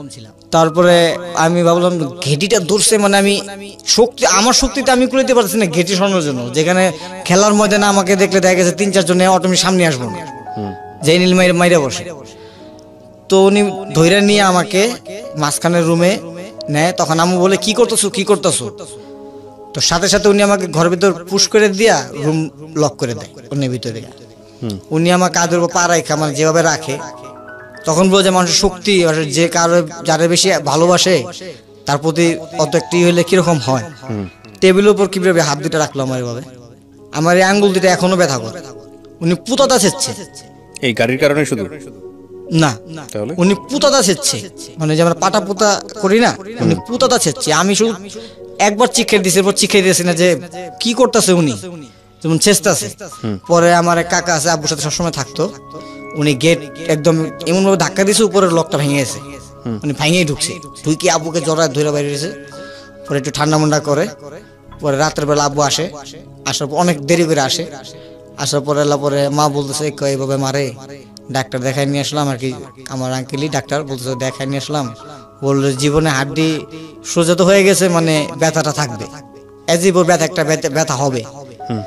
তখন আমি বললাম যে ঠিক আছে, মারছে কেন মারছে কি আপনি কি বলবো। তা আম্মু রাতে জিজ্ঞেস করে তুমি ওরা কেন মারলা। দাদু আইসা পরে ফাঁকে ছোট কাকা আর কি, তখন তিটালি থাকে, দাদু আইসা পরে ছোট ফুপি আসে, তো আমাকে দাদু ঘুমায় থাকে। তা আমি তো আঁকড়ায় রয়েছি আঙ্গুল দুটা, আঙ্গুল সবগুলা নিয়ে। তো আবুকা বলে যে তুমি কেন এরকম করলা। তো বলতেছে যে ও আমি যে ঘুমায় রয়েছি, তুমি এটা আমার আম্মুকে তুই করে বলে যে তুই এটা ভালো করে জানিস যে আমি ঘুমায় থাকি, কিন্তু ঘুমায় থাকলে আমার কান আর আমার চোখ কিন্তু এড়ায় কেউ যেতে পারবো না। আমি হাজারটা শ্রমিক খাটাই রাস্তার ভিতর, আমি আরেক কন্ডাক্টর না বসাই না, আমি বড় কন্ডাক্টর হইলেও আমি নিজে দাঁড়াই করি, দেখি যাতে আমার কাজে যেমন কেউ না বলতে পারে যে এই শাওন এন্টারপ্রাইজের কাজ রং হয়েছে। নাম ছিল শাওন এন্টারপ্রাইজ, ট্রেড লাইন্সের নাম দিয়েছিল শাওন এন্টারপ্রাইজ, আপনার নামে নাম। জি। তারপর বলে যে রোড যেমন খারাপ না হয়, ওনার কথা হইলো এটা যে কে যেমন আমি অল্প লাভ করব, মানে গভর্নমেন্টের কাজগুলো, গভর্নমেন্টের কাজ আমি অল্প লাভ করব, কিন্তু আমি ই করবো না। কিন্তু বাবা কোনো হারাম কামাই না, হারাম দেখি নাই। তো উনি বলে যে ও আমার এই জিনিসটা ধরছে, এটা আমি মনে বলতে না, ও আমার এই জিনিসটা ধরছে। আচ্ছা, তো বললো আম্মা বলতেছে আপনি অনের কেন বলতে চান না, এটা তো আপনার ইলিগাল ছিল না, ইলিগাল ছিল না, লিগ্যাল ছিল, লিগ্যাল ছিল, লিগ্যাল ছিল, লিগ্যাল ছিল বললে কথা। তো আমার বাবার একটা লিগ্যাল অস্ত্র ছিল, পিস্তল ছিল, হ্যাঁ পিস্তল ছিল, ওটা আপনি ধরছিলেন, লিগ্যাল আর্মস ছিল। তো আমি ধরছি কিভাবে, মানে মানি ব্যাগটা ওয়ালেটটা ভরা টাকা, পিস্তলটা এভাবে কভার দেওয়া রাখা, আর গাড়ি চাবিটা এখানে। তো আমি গাড়ি চাবিটা নিয়েছি, তখন চিন্তা করলাম কি রিভলভারটা কালো কালো ছিল, রিভলভার চিন্তা করলাম যে জাস্ট এমনি ধরছি, দেখছি, হাতেও নেইনি, এমনি দেখছি। কিন্তু যার জিনিস যে যেখানে রাখে সে কিন্তু ঘুমে থেকে যে কোনো পারবে যে জিনিসটা ধরছে কেউ। তো মাকে বলে সেই জন্য আমি ওকে দেশে রাখি নাই, যে আমার কিছু দেখা ফেললে ও চলে যাবে অন্যদিকে, ওকে রাখছি আমি বাইরে। সেই জন্য তোরা সবে আমার যত রিকোয়েস্ট করছো যত বছরে যে ওরা আইনা ফালানো, ওরা একা ফালা রাখছেন, ছেলে খারাপ হয়ে গেতেছে, হয়ে গেতেছে, কত ধরনের কত কথা বলছো, কিন্তু ওরা একা রাখতেছে। এখানে একটা কারণ আছে, যাতে যদি আমার কিছু হয় ও যেমন একা থাকার অবস্থা যেমন থাকতে পারে, যে একা কি লাইফ। মানে উনিও, আমার দাদু মারা যায় উনার 7 বছর বয়সে, মা ছাড়া বড় হয়। তো বুঝতেই পারেন মা ছাড়া বড় হওয়া মানে সৎমার ঘরে থাকা একটা অবস্থা কি হয়। জুটা প্লেটও খাইছে আমার বাবা আর কি, এরকম আর কি দিন গেছে ওনার। আমাদের এই অসুবিধা দিতে চায় না, উনি উপভোগ করছে বইলা। তো আমাকে ফট করে বললো, আম্মু এসে বলতেছে যে তুমি কি বাবার ওই জিনিসটা, তুমি কি বাবার ওই কালো ইটা ধরছো, পিস্তল ধরছো, বলতেছে। আমি বললাম যে বাবা মা শুধু আমি তো ধইরা হেলাইছি, আমি তো হাতেও নেইনি। তো বলছে দেখছো তোমার বাবা কিন্তু ঠিকই দেখছে যে তুমি নিছো। আমাকে বলতো মারার পরে পরের দিন দেখি যে আব্বু নিজেই কান্না করতেছে। তো আমি আশ্চর্য হয়ে পাশে গিয়ে বললাম যে আব্বু মাফ করে দাও, আর ধরো না। কয় দেখ রে বাবা, জীবনে এমন কিছু দেখো না, এখন পর্যন্ত ওই পর্যায়ে যাও নাই, গেলে বুঝতে পারবো কষ্ট কাকে বলে আর এই লাইফটা কি। তোমাকে তো সব দিতেছি, তুমি বুঝতে পারতেছো কি না কি। আমি বলতেছে বাবা সব আল্লাহ, আল্লাহ ভরসা। কয় একটা কথা আছে, আমরা এখানেও থাকবো না। আমি বলছি নতুন বাড়ি করছো, দাদা বাড়ির ভাই, দাদা বাড়ির রাইখাও, আবার দাদা মানে আমার বাবার কাকার জায়গা কিনা ওইখানে চারতলা বাড়ি করছে। যে কোথায় ছিল আপনাদের বাড়িটা? ওই পোস্তগোলাতে, আপাতত যেখানে আছে ঢাকার পোস্তগোলা। হ্যাঁ ঢাকা পোস্তগোলা, পোস্তগোলাতে। বলার পরে আমাকে বলতেছে যে এই কথা, তাহলে চলো আমার সাথে। তো ওই বাসায় নিয়ে যায়, তখন টিকেটলি বলি আমরা, ওয়ারি টরি বলি না, তখন টিকেটলি বলি। তখন 5 কাঠার উপর, আর এত তো জায়গার আইডিয়া না, আবু আর কি বলে আর কি, ওই জায়গাটা 5 কাঠা আছে, এই দেখো তো বিল্ডিংটা 3 তলা করা আছে, 6 তলা করা যাবে। এই বিল্ডিংটা কালকে 50 লাখ টাকা দিয়ে গেছি। তা আমি বললাম 50 লাখ টাকা দিয়ে কিছু বিল্ডিং এর জন্য তো কিনা হয়ে গেছে? কয় না, বিল্ডিং এর দাম 1,33,00,000 টাকার মতো উঠছে। তারপর কি হলো? জি তারপরে আসলে কি ভাই, তারপরে বাবা আমাকে বাড়িটা দেখায়। বাড়িটা ছিল আপনার, এখন ওই যে আপনার যে আগের একটা স্কুল ছিল আপনার সরকারি স্কুলটা, আপনার ওয়ারি এখন উচ্চ বিদ্যালয় করা হয়েছে। ওটা গলি দিয়ে নারিন দিয়ে পরে সাইডটা দিয়ে বাড়িটা দেখালো। বললাম যে ভালো হয়েছে চলো। তো রাত্রে আসার পরে ওনার যে বিজনেস একটা পার্টনার ছিল, আমার একটা ভাইয়া ছিল, খুব ভালো, মানে মায়াবী, আব্বুরে খুব ভালোবাসতো। আচ্ছা, ইভেন কি আব্বুর জন্য উনি কেউ মানে কিছু করতে রাজি ছিল, আবার উনি কিছু দিয়েও দিতে রাজি ছিল। মানে আমার আব্বুকে কাকা বলতো, আর আমার আম্মুকে একবার মাই ডাকছিল, আর আমাদের তো খুব আদরই করতো। তখন কাকা 5 গাড়ি কিনে ফোন করছে, কাকা আপনি কোথায়? বলছে কয় তোর বাড়ি থেকে নিয়ে একটু এখানে আসছি, রিক্সা দিয়ে ঘুরতেছি। কয় কাকা আপনি ডরেন না, অফিসে আয় পরে, সদরঘাটের একটা অফিস আছে, সদরঘাটের কোনো অফিস ছিল। উনি যায়, আবু যাওয়ার পরে লাল কালারের গাড়িটা। তো আমার তো এত নেই, দেখতে দেখতে একটা অবস্থা হয়ে গেছে, কি দেখবো আর মানুষ, এটা কি সারপ্রাইজ লাগে না, সারপ্রাইজ লাগে না। তো আমি কইরা তার সাথে ওনার যে ওখানে যা পরিচিত সবই পরিচিত, আমাকে চিনতো, আর সব দেখতে বলছে শাওন রে কত ছোট রেখে এখান থেকে গেল, আর কত বড় রেখে আনলো শাওন রে। তো গোলগাপ্পা হয়ে গেছে গা, আর লাভ বলতেছে যে আরে না রে থাকতে চায় না, থাকে রাইখে ভুল করছি, আর মার লগে থাকতে চায় না, খাইতে গেলে কি খায় না খায়, মানে এরকম একটা কথা বলতেছে, আশ্বাসের কথা বলতেছে। তো ভাই আমাকে বলতেছে ভাই তুই আমার কাছে আস, এদিকে মানে খুব আদর করতো, গেছি তোর দিয়ে গেছি। আমাকে ভাইয়া কয় কি, আমি ভাইয়া তোমার তাহলে সাদা গাড়ি চাবিটা আছে না? হ্যাঁ। তখন ওই আমলে অনেক নামি দামি যারা ছিল গাড়ি চালাইতো, বললাম তোমার গাড়ির চাবিটা দিবা, আমি এখান থেকে চালাবো। তো বলছে তোর তো শুনছি তুই ওই দিন গাড়ি মেরে দিছ, গাড়ি অনেক রেজে। আমি তাহলে তোমার দিবা না ডরে? পরে উনি কি বাইরে লাল একটা গাড়ি দেখছো? আমি বলছি হ্যাঁ। গাড়িটা আজকে কিনছি।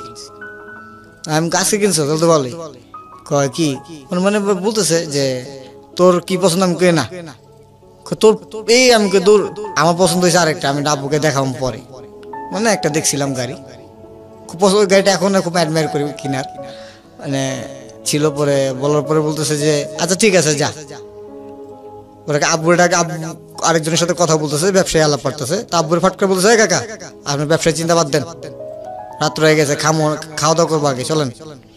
পরে ওইখান থেকে আর কি আমাদের বাসায় আসি, বাসায় এসে আর কি খাওয়া দাওয়া শেষ হয়, মানে আসিনকে ছেড়ে দিই। তখন ব্রিজের উপর আসি, গাড়িতে বসে আসি, ব্রিজের উপর আসি। আসার পরে আব্বু নামে, আমি নামি।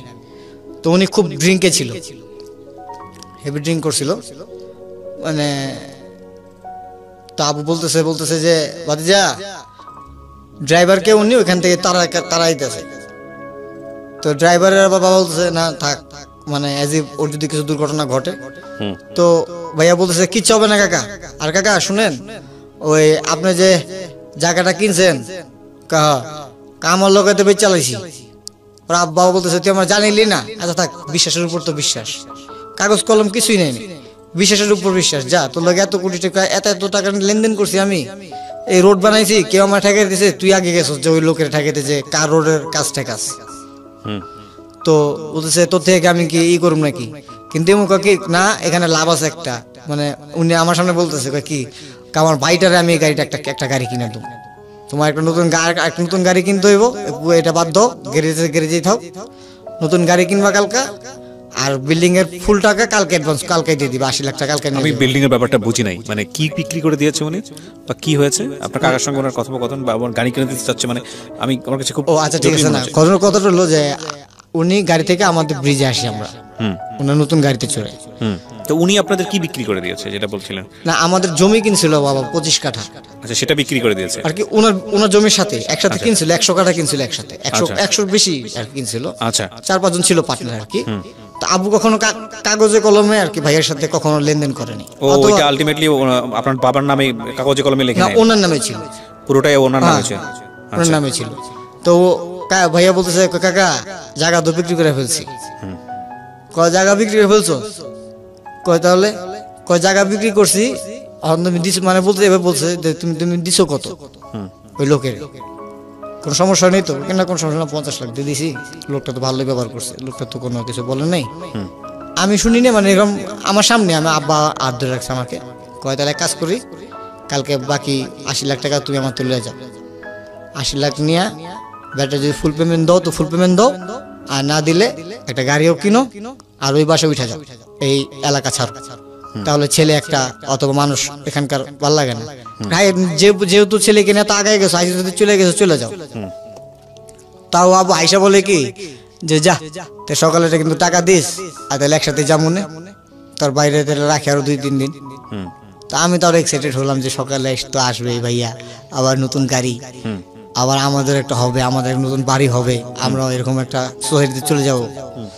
তো তখন ফট করে ফজর ওক্তে আমাদের লাইফের টুইস্টটাই এটা, মানে ফজর ওক্তে আমি মানে ম্যাট্রিক দিয়ে আসছি মাত্র, আসে সকালে ওনার সাইড গার্ড আসে, ওনার ছোট ভাই আসে। কি নাম ছিল ভদ্রলোকের? শামীম ভাইয়া। শামীম। ওকে, শামীম ভাই আপনার বাবার বিজনেস পার্টনার? না না না, তাহলে ওনার ছোট ভাই, যে লোকটা বিক্রি করে দিল জমি, ওনার বিজনেস পার্টনার তো ওনার ভাতিজা বলতে গেলে সেলিম ভাইয়া। সেলিম ভাই। ওকে, উনি বিক্রি, আমি যতটুকু বুঝতে পেরেছি যে জমিটা আসলে আপনার বাবা এবং উনি দুজনে মিলেই কিনেছিলেন, কিন্তু আপনার বাবা আপনার কাগজে কলমে করে নেয়নি। তো উনি ওই জমিটা লাভে বিক্রি করেছেন, সেটার একটা পার্সেন্টেজ আপনার বাবা পায়, যেহেতু জমিটা আপনার বাবারও ছিল, তো সেটা দিয়ে দেওয়ার কথা আলটিমেটলি সেই দিন। হ্যাঁ, তারপরে বলেন। তারপর ফজর ওক্তে প্রায় আপনার তখন ফজর হয় আপনার 5টা হবে, গরমের দিন। তো ফজরেই মানে গেট নক হয়ে গেছে, আর আমাদের ফ্ল্যাটটা এভাবে করছে, 4টা রুম করছে, 4 রুমে মাত্র আমরা 4 জন, আর একটা টেরেস গার্ডেন আছে। মানে চিন্তা করছে এটা উনি ওনাদের ভাইদের দিয়ে দিব, আর উনি আমাদের নিয়ে ওয়ারের বাড়িতে থাকবে আর কি। যেহেতু ঢাকা মানুষ বলা কথা, মানে এক কথার দাম একটা কথাই। তো আমু বলে আছে ঠিক আছে যাও, যেহেতু তোমার ভাইকে দিয়ে দিবা, তাহলে এখানে কে ও দাদার তো একটু বড় তো মানুষ প্রশ্ন করে যে আমার দাদার ভিটা কই, কয় কেন ফ্ল্যাট কি আমি ছেড়ে দিয়েছি নাকি? কোরবানি তো যত বছর আমরা বাইরে থাকছি, কোরবানি দিল বাপের জায়গায় এসে দিছি, আর যাই করছি বাপের জায়গায় দিছি, বাপের জায়গায় আরেকটা বাড়ি করছি, এই বাড়িতে থাকবো বাইরা, আমরা আসবো ঈদের সময়, আর আমার ছেলেরা এখন আমি চাই হাই, যেহেতু চলে গেছি আমরা উপরে জায়গা, এখান থেকে লাভ কি? তা আম্মু বলে তো গুড, ভেরি গুড। তা আম্মু খুব সাপোর্ট, সবাই খুশি। তো এটা আবার আমার কাকারা দেখতে পারতো না, মানে খুশিটা।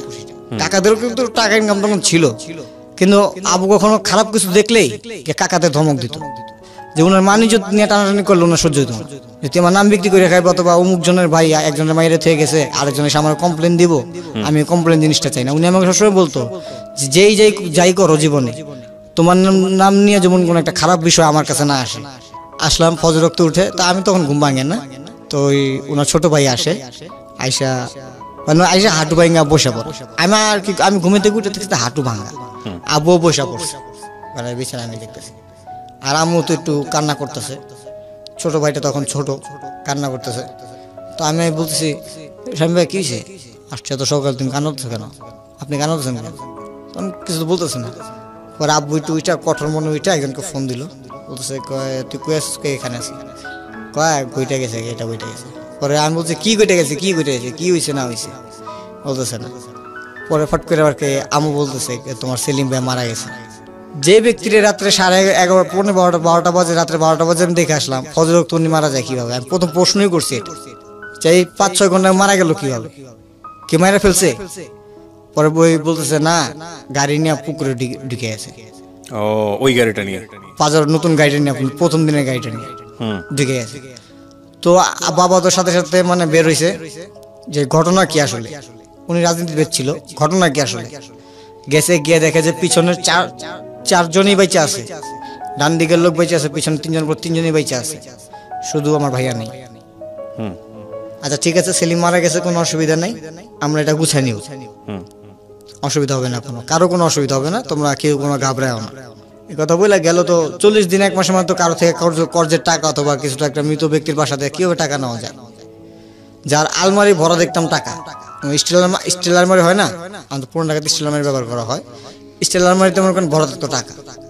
আমাদের এখন আলমারি আছে, আবু এরকম আলমারি বানায় নিয়ে আসছে যে 2টা পার্ট, আপনি দেখতেছেন ড্রয়ার শুধু 2টা, কিন্তু এখানে ড্রয়ার কিন্তু 2টা না, এখানে আপনার 2 কোটি টাকা রাখা যাবে, দেখো উপরে ট্রে টান দিবে, যে এরকম ভাবে সিস্টেম নিয়ে আসছে উনি। ভাইয়ার রুম টুম সবই করার পরে ডাইরেক্ট আব্বু বাসায় গিয়ে বলতেছে যে পোস্টমর্টমের জন্য পুলিশ যেহেতু আসছে তো এটা নিয়ে যাক। তো ওনার কাকারে বললো যে ভাই ওর রুমটাকে তালা মারে।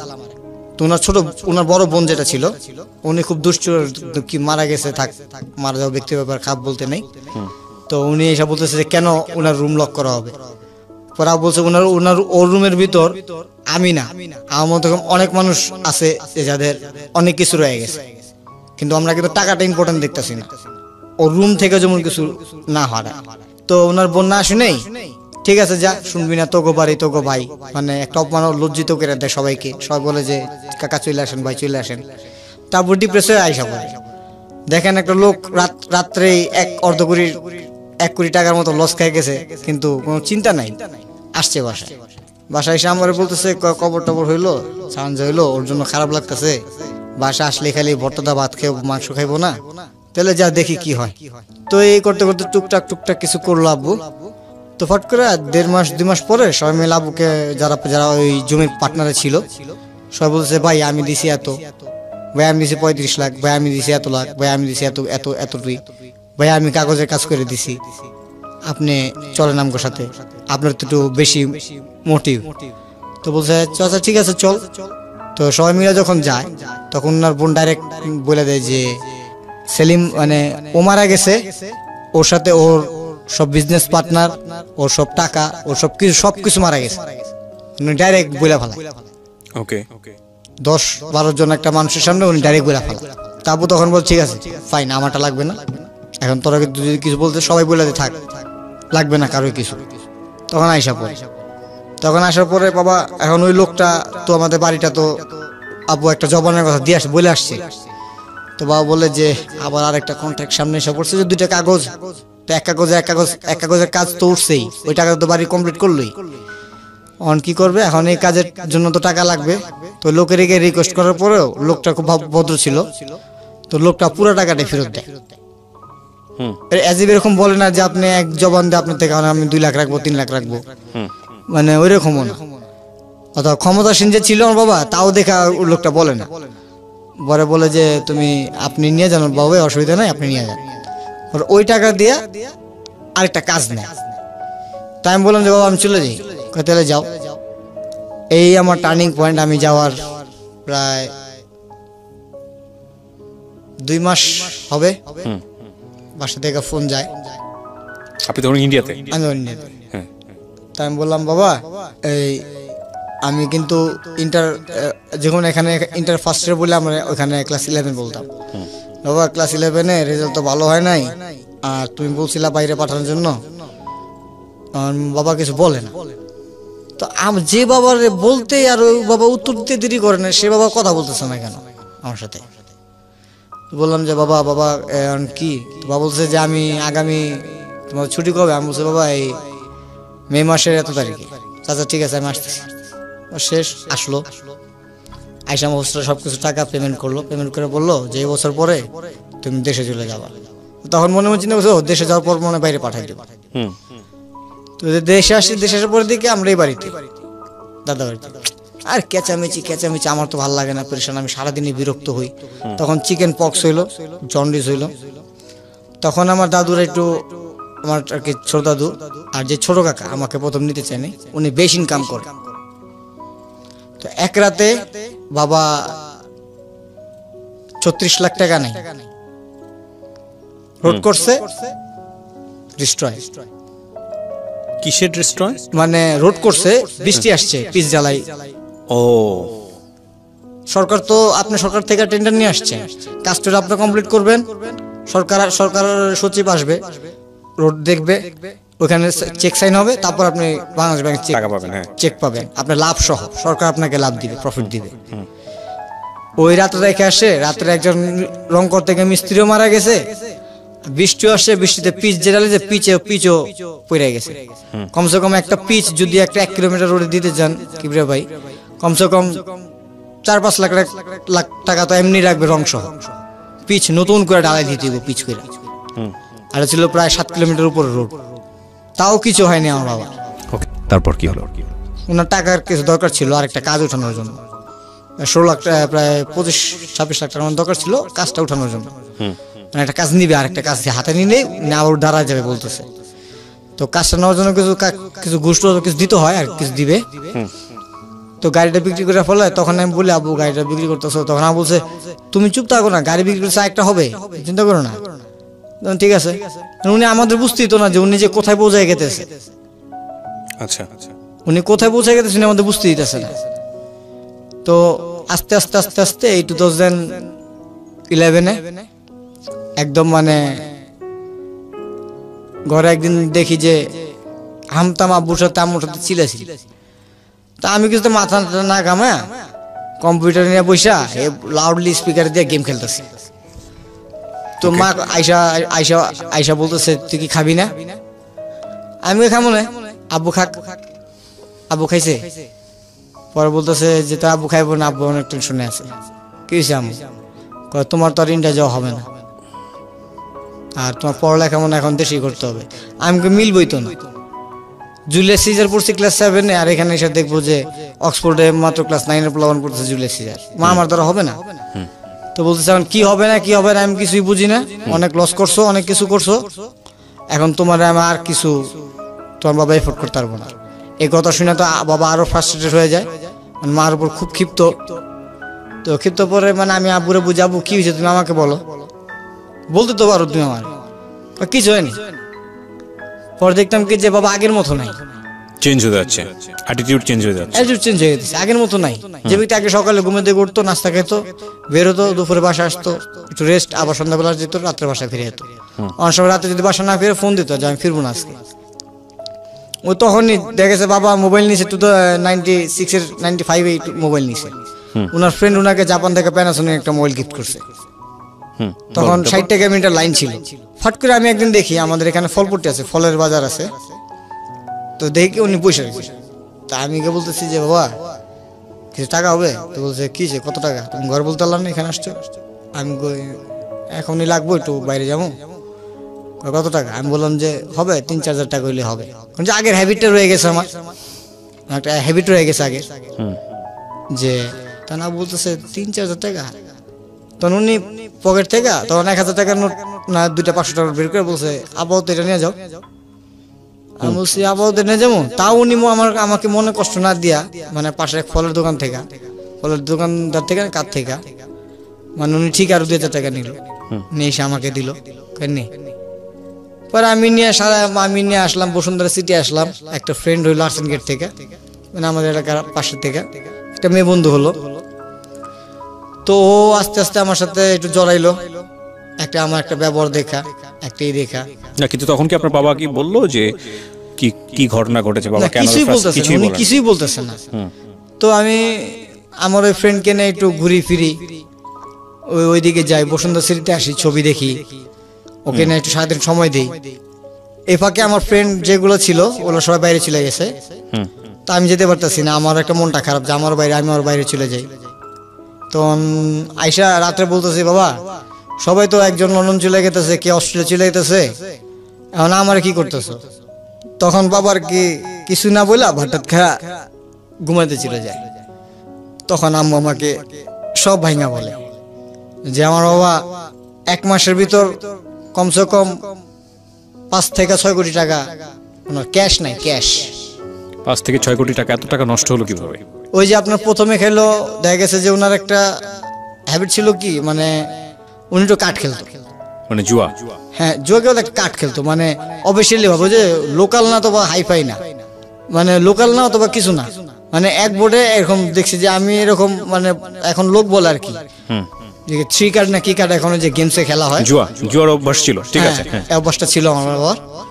তো উনি ওইখানে প্রায় এক বসায় 16 লাখ, এক বসায় এরকম 30 লাখ, এক বসায় 28 লাখ, এরকম ওনার ক্যাশ সব টাকা উনি আগে থেকে নষ্ট করছে আর কি, এটা কেউ জানতো না, সেজন্য আর কি মা ক্ষিপ্ত যে তুমি আগে টাকাগুলো এরকম নষ্ট করছো, আমাদের ইন্ডিয়া ঘুরতে নিয়ে গেছো, যখনই গেছো 3-4 লাখ টাকা নিয়ে গেছো, তোমার কি মানা করতো না, ছেলে যা চাইছে তাই কিনে দিতেছো, না করতেছো না। আর একটা ছেলে হয়েছে, আরেকটা ছেলের জন্য তুমি তাও এই ছেলেরও তুমি বলছো এই ছেলেরও তুমি এভাবে পারবা, তুমি পারবা, কিন্তু এই টাকাগুলো এভাবে নষ্ট করো না। আর বাবা একটু ঘরমি ছিল যে হ্যাঁ টাকা গেতেছে, টাকা তো আসবেই নি, আবার কামাইতেছি না, আসবেই নি, কিন্তু সময় তো আসলে এক থাকে না, এটা বাবা বুঝতে পারে নাই। তো লাস্টের মুহূর্তে আমি বুঝতে পেরে আমি একদম টোটালি ঘরে থেকে 2012-এ টোটালি 2011-এর শেষ দেখতেই টোটালি সবকিছু নেওয়া বন্ধ করে দিল। তখন আপনি কি ইন্ডিয়াতে? না, আমি দেশে, আমি আর যেতে পারলাম না, ওই যে মা বলে দিল। পরে ওখান থেকে স্কুল থেকে ফোন দিল, তো বাবা কথা বলার আগে আমি স্যারকে বললাম যে স্যার আমার অনেক অসুবিধা বাংলাদেশে, আমি আসতে পারবো না, মানে আজীব একটা দিয়া আমি বললাম আমার অনেক অসুবিধা, আমি আসতে পারবো না। তখন বললাম যে আচ্ছা ঠিক আছে। তো বাবা খুব মাইন্ড আপসেট ছিল, এত শখে পড়াইলাম, কিছু তো একটা করতে হবে ওর জন্য। তো একদিন উনি কার ধারা, কারণ একটা মানুষ যেহেতু এরকম ভাবে করে আসছে, একজনের সাথে একজন পরিচয় হয়, কিভাবে আজকে আপনার সাথে আমার সাথে পরিচয় হয়েছে, কালকে আমার দ্বারা একজনের সাথে পরিচিত হবে। তো এরকম উনি বললো যে বাংলাদেশে কোম্পানি আসছে, এই অপারেটর হিসাবে লোক নিতেছে, তুই কি ইংলিশে কথা বলতে পারছিস? ইংলিশ তো মুখের বাজবই না, তুমি কি বলো, চাই চলো একটা ইন্টারভিউ দেবো। তো আমি যাই, গিয়ে ইন্টারভিউ দিই, ইন্টারভিউতে খুব ভালো রেজাল্ট আসে, মানে মাহুতারে খুব ভালো রেজাল্ট আসে, কিন্তু এখানে একটু ডোনেশন চাই। তো ডোনেশনে উনি ক্ষিপ্ত হয় যে আমি এত কিছু করে, এত কষ্ট করে, এত খাটনি করে ছেলেকে পড়াইলাম। ওই ডিরেক্টরের সামনে বলছে অনেক কষ্ট করে ছেলেকে পড়াইছি, কিন্তু এই ছেলেরা আমি ঘুষ দিয়ে আমি কাজ করাবো না, ওই না আমি ওকে আর কি করাবো না। তো বললো যে আচ্ছা ঠিক আছে ফাইন, তাই সব বললো। তো আমি এসে করলাম কি বাসায়, মানে আমার খালু আছে, ছোট খালু আছে। তো উনি তখন আর স্টেডিয়ামে, টিটি কমলাপুর স্টেডিয়ামে এই চাইনিজে যে ব্যাটারি রিক্সা বাইকগুলো আছে না, গ্রাম অঞ্চলে চলে, তো বিক্রমপুর সাইডগুলোতে খুব চলে। তো আমাদের এলাকার এক ভাই, উনিও দোকান দিছে, আর আমার খালু এক দোকানে চাকরি করে।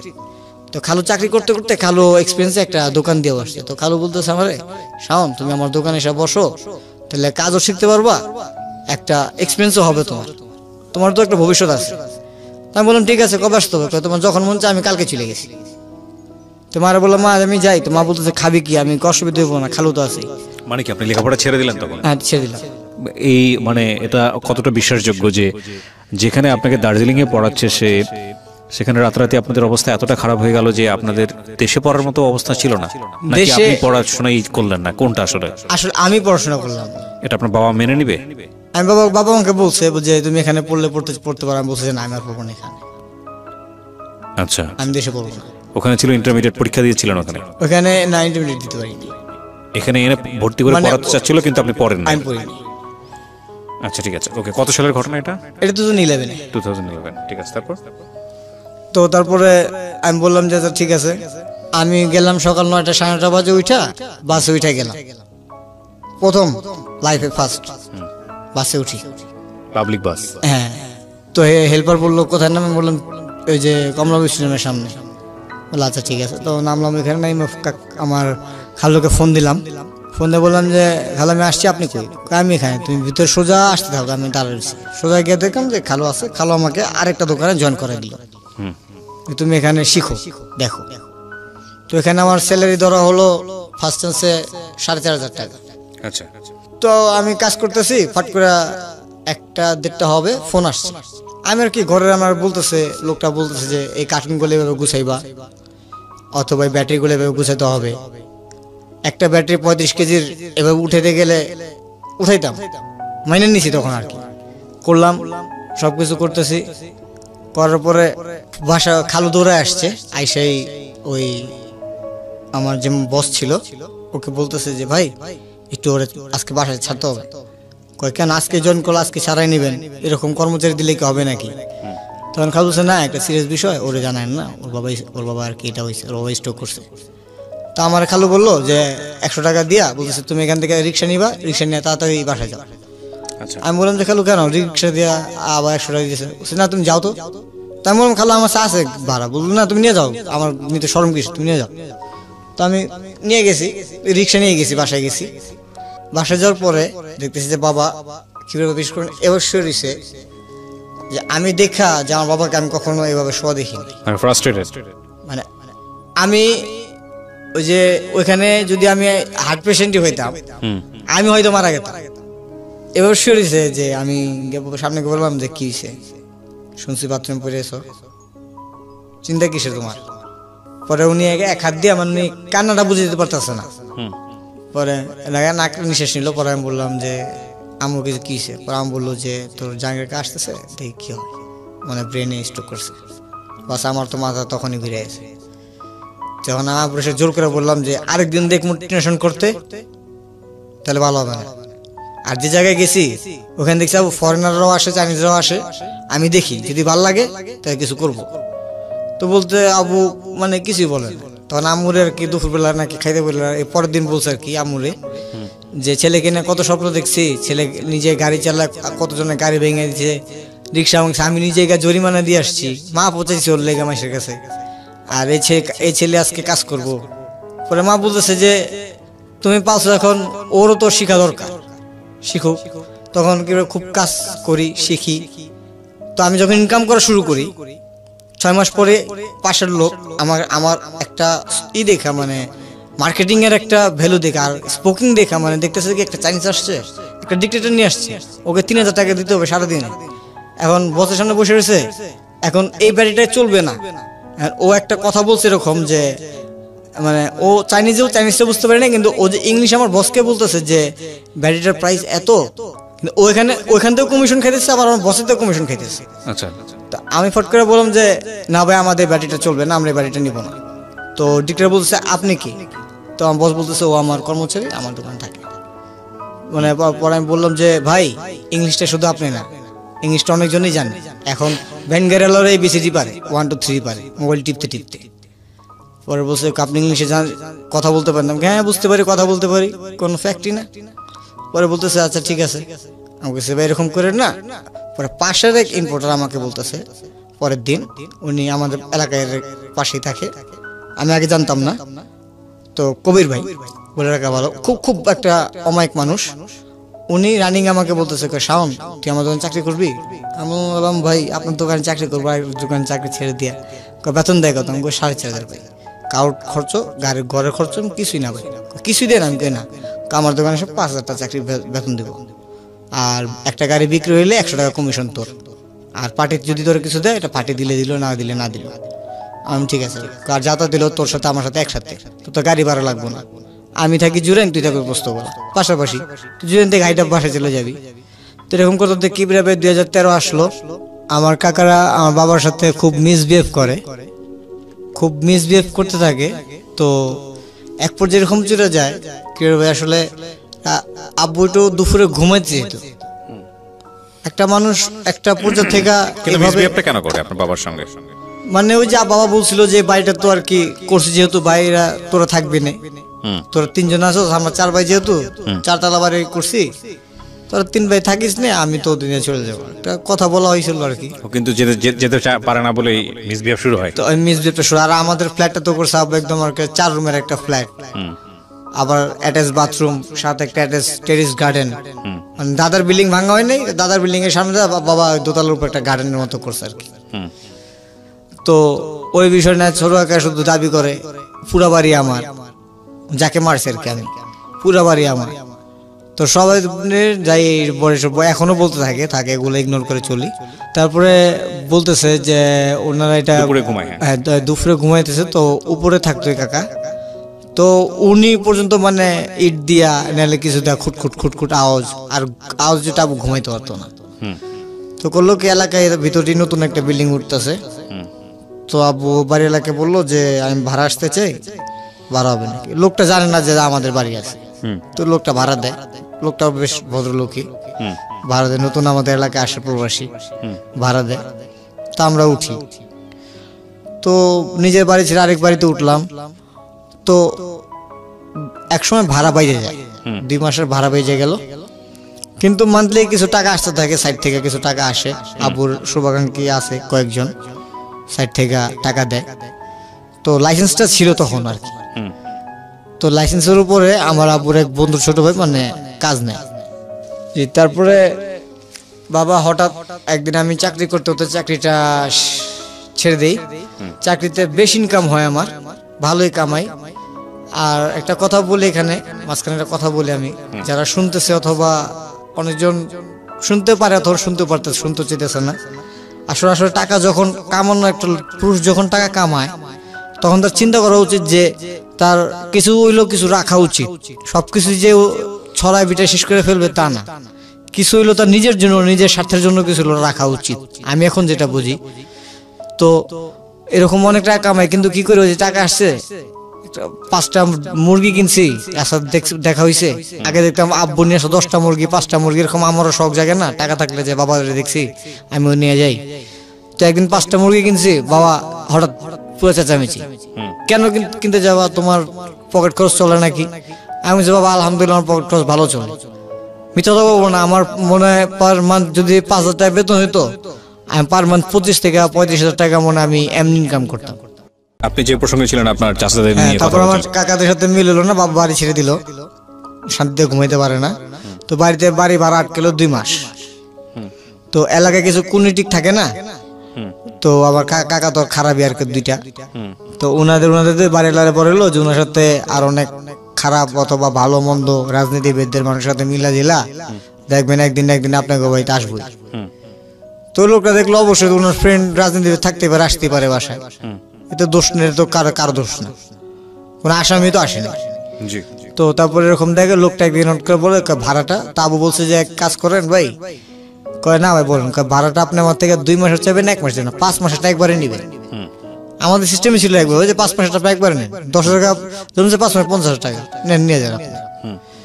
তারপরে আমরা থাকলাম এখানে 6 মাস থাকার পরে একদিন বিল দিল। পরে লোকটা এসে বলতেছে যে ভাই আপনারা আমাদের বাড়িটা ছেড়ে দেন, আমার এক আত্মীয় আসবে, ওরে বলে রাখছি, ওরা আমি ফ্ল্যাটটা দিই, একটা মিথ্যা কথা বল আর কি। আচ্ছা। পরে বাবা বুঝাও না বুঝার বান্ধবীরা বলে আচ্ছা ঠিক আছে অসুবিধা নেই, 1 রাতের ভিতর এলাকার ভিতর বাড়ি যোগান আমার কোনো একটা কথা বললো আর কি।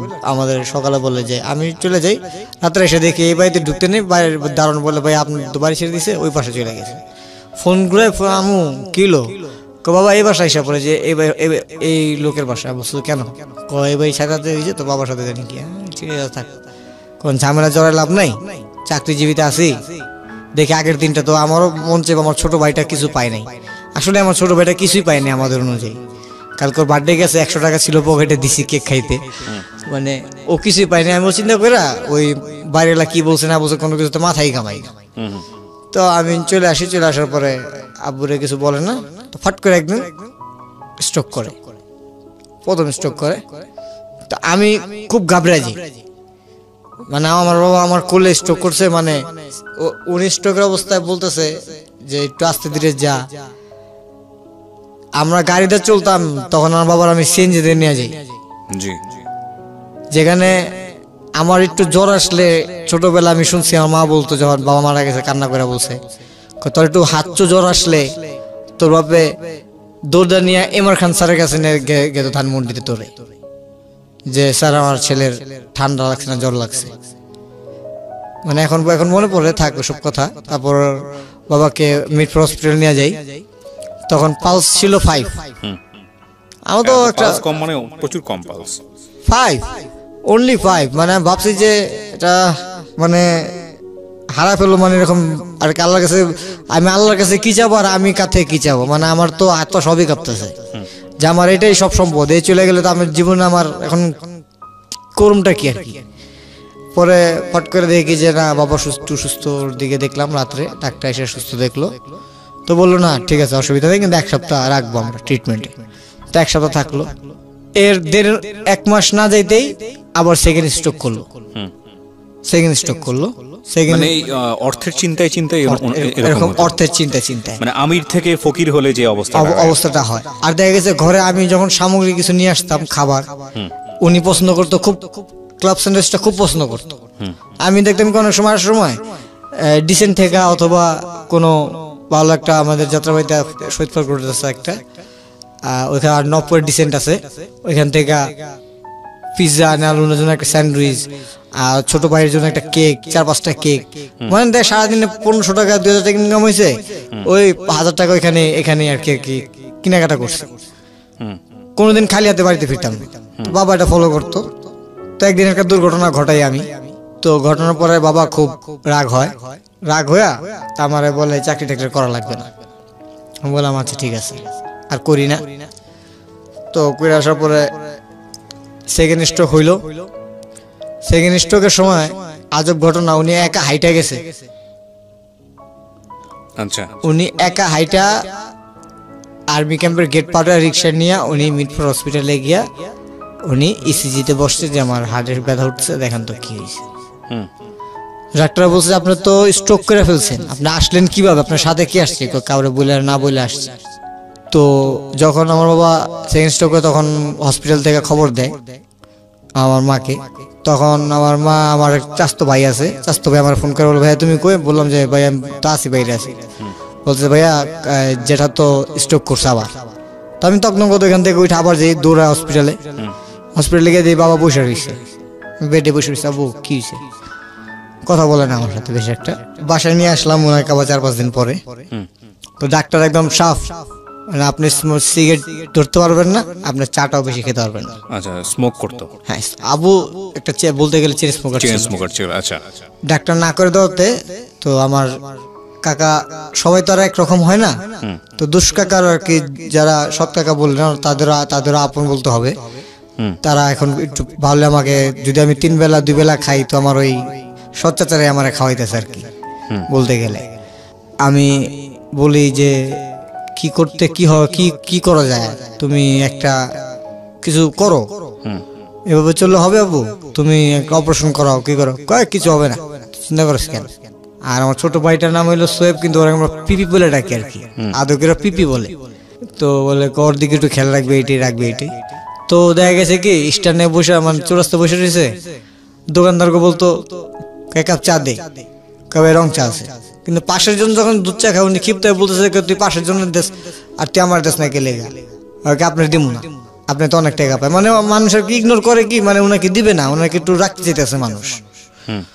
তো উনি বুঝতে পারে। তো একদিন নাকি আমাদের এলাকার একজন, মানে আমার এক জ্যাঠা হয়, আবুতে বয়সে বড়, ওনার ওপেন হার্ট সার্জারি হয়েছে। তো উনি আব্বুরে বলছিল যে একটা সার্জারি করাও, অসুবিধা কি, 2-2.5 লাখ 3 লাখ টাকার মতো লাগে, একটা সার্জারি করায় ফেলো। তো এই ডিসেম্বর মাসের 7 তারিখে আব্বুর মৃত্যুবার্ষিকী গেল, আচ্ছা 4 বছর হলো। তো উনি বুধবার দিন বলছে আব্বুরে যে ভাই আমার মনে হয় আমি আর বাঁচবো না। ওকে। তো এই শনিবার দিন রাত্রে মনে করেন আমি আসছি বাসায়, কাজ শেষে, কাজ করি না, মানে বেকার হয়ে গেছে, আসছি বাসায়। তো বাহুবলী ছবি দেখাইতেছে, বাহুবলী পার্ট 1 তখন দেখাইতেছে, ছবি শেষ, ভাত খাওয়া শেষ হইলো। তো দেখি আব্বু, আমি কাবু তোমার ওষুধ হইলে আমি ভাত নিয়ে কম্পিউটার দেখি আর করি গা, তোমাকে না খা, ওইটা বাবার শেষ কথা ছিল। খাইলাম, খায়া ওখান থেকে বের হলাম, বের হইয়া সর্বোচ্চ 15 মিনিট, কি ভাই সর্বোচ্চ 15 মিনিট একটু কুলি টুলি করে পানি টানি খাইছি, মেন ডোরটা দেখলাম লাগাইছি কিনা, কারণ নিজের সবাই ভাইটা বাড়ি হলো আরেক বাড়ি, চেক করে আমি মাত্র বিছানায় এসে, আমার ছোট ভাইটা তখন 4 বছরের, ও মাত্র আর কি আমার সাইডের ওর একটু সাইড করে দিয়া কম্বলটা দিলাম, দিয়ে আমি মাত্র সাইড হয়েছি। এর ভিতরেই ফাট করে মানে একটা আওয়াজ আসলো, করে একটা আওয়াজ আসলো, কানটার ভিতরে এরকম ভাবে লাগলো যে ওই ঘর থেকে তো, আর আমু চিকে দিছে, সাথে সাথে ওই ঘরে যাওয়ার পরে মানে বাবা এক ফাল দিয়া মানে কোলে, মানে ধরছিও না কিভাবে যাবো কি। তো বলতেছে যে উনি, আপনি দেখলে বুঝবেন উনি এভাবে বসছে ভাই, স্ট্রোকের ওই ঘরে আটকে গেছে, মানে শেষ আর কি। বলতেছে যে কই পিপি কোথায়, আমার ছোট ভাইকে আদর করে পিপি বলে, যে ও কোথায়, ও কোথায়, আমি বলছি আছে তো ঘুমা রয়েছে। মানে ফট করে আমার কাকা ফোন দেই, কাকা এই অবস্থা, হসপিটালাইজ করতে হবে। কাকার সাথে সাথে দৌড়ায় আসে, সব কাকে আসে, আইসা নিয়ে যায়, হসপিটাল নিয়ে যাই। নিয়ে যাওয়ার আমি গেছি আব্বুর সামনে, তো ডাক্তার আইসা পালস 13-14 দেখতেছে। তো উনি ইসিজি থেকে মানে ওই ডাক্তারকে বলতেছে যে বেড়ে যাবে, তো প্রায় শেষ স্যার। তো শেষ করলো, তো যখনই বেড়ে গেল, মানে ওনার ব্যথা তো সহ্য হইতেছে না, কিন্তু উনি তো বলতে পারতেছে না। কিন্তু আমি সামনে গেছি, আমার এরকম ভাবে কিভাবে একটা ধাক্কা দিল, মানে হাত দিয়া। আর চোখ, মানে আমার বাবার চোখ, মানে আমার বাবা আমাকে একটা কথা শিখাই গেছে যে জীবনে তুমি হাসি আর চোখ গরম কাউরে দেখাইবে না তোমার। তো উনি যখন আমাকে ধাক্কা দেওয়ার পর চোখটা দেখলাম, মানে এই চোখ আমি আগেও যখন দেখছি যে যখন রাগ করতো উনি, যে উনার রাগে যে উনি যে ই করতেছে, ওনার চোখ এরকম বড় হয়ে, মানে আপনার আমার 4 চোখ মিলে এরকম চোখ, মানে চোখ বড় হয়ে গেছে। উনি অক্সিজেন দিতেছে, উনি রাখতেছে না। ডাক্তার ওনারাকে শোয়া, মানে 2টা ডাক্তার হাত ধরছে, আর আমার 2 কাকা 2 পা ধরছে। একজন আরেক ডাক্তার এসে কাঁধ ধরছে, কাঁধ ধরে ওনাকে উনি মাস্ক রাখবেই না। যখন মাস্ক আমাকে সরাই দিল, সরাই দেওয়ার পর ডাক্তারের দিক তাকে আমাকে, আমার দিক তাকে বলতেছে, লাথিও দিতেছে আমার, মানে ডুঙ্গি পরাও বুঝতে পারেন, লাথিও দিতেছে আর। তো আমি ভাবছি যে হইতে পারে আমি থাকলে দেখা গেছে একটা যে কাছে মানুষ থাকে, সে সামনে যদি কষ্ট পায় সে আরো একটু কষ্ট পাইতে পারে। কারণ আমারও মাথায় খুব সমস্যা, আর কি একটা সমস্যা ছিল, তাও বাবা এরকম ভাবতো। তো এই আমি বেরোয় শুধু সিঁড়িতে বসলাম, 3-4 মিনিট 5 মিনিট হবে, বাবাকে নিয়ে আসলো লাশ হিসেবে। নিয়ে আসার পরে শুধু এতটুকুই জানতে ইচ্ছা ছিল যে কিছু তো বলতা, এত আদর করছো, এত কিছু দিছো, কিছু বলতা। একটা মেলে নিয়ে ঘটনা ঘটছিল আমার সাথে, কিভাবে বিশেষ করবেন, র্যাব অফিসে আমাকে রাত্রে আটকায় রাখছে, আমাকে পানিশমেন্ট দিছে, আমাকে শুধু 5 ঘন্টা আটকা রাখতে পারছে। বাবা বের করে নিয়ে আসছে, তাই তো? হ্যাঁ। ওকে, আমরা ছোট্ট একটা বিরতি নেব। বিরতির পর আবারও ফিরে আসছে আজকের এই জীবন গল্পে। আপনারা শুনছেন মিস্টার ম্যাঙ্গো ক্যান্ডি প্রেজেন্স জীবন গল্প। ছোট্ট একটা বিরতি। শুনছেন আরজি কিবরিয়ার সাথে মিস্টার ম্যাঙ্গো ক্যান্ডি প্রেজেন্স জীবন গল্প।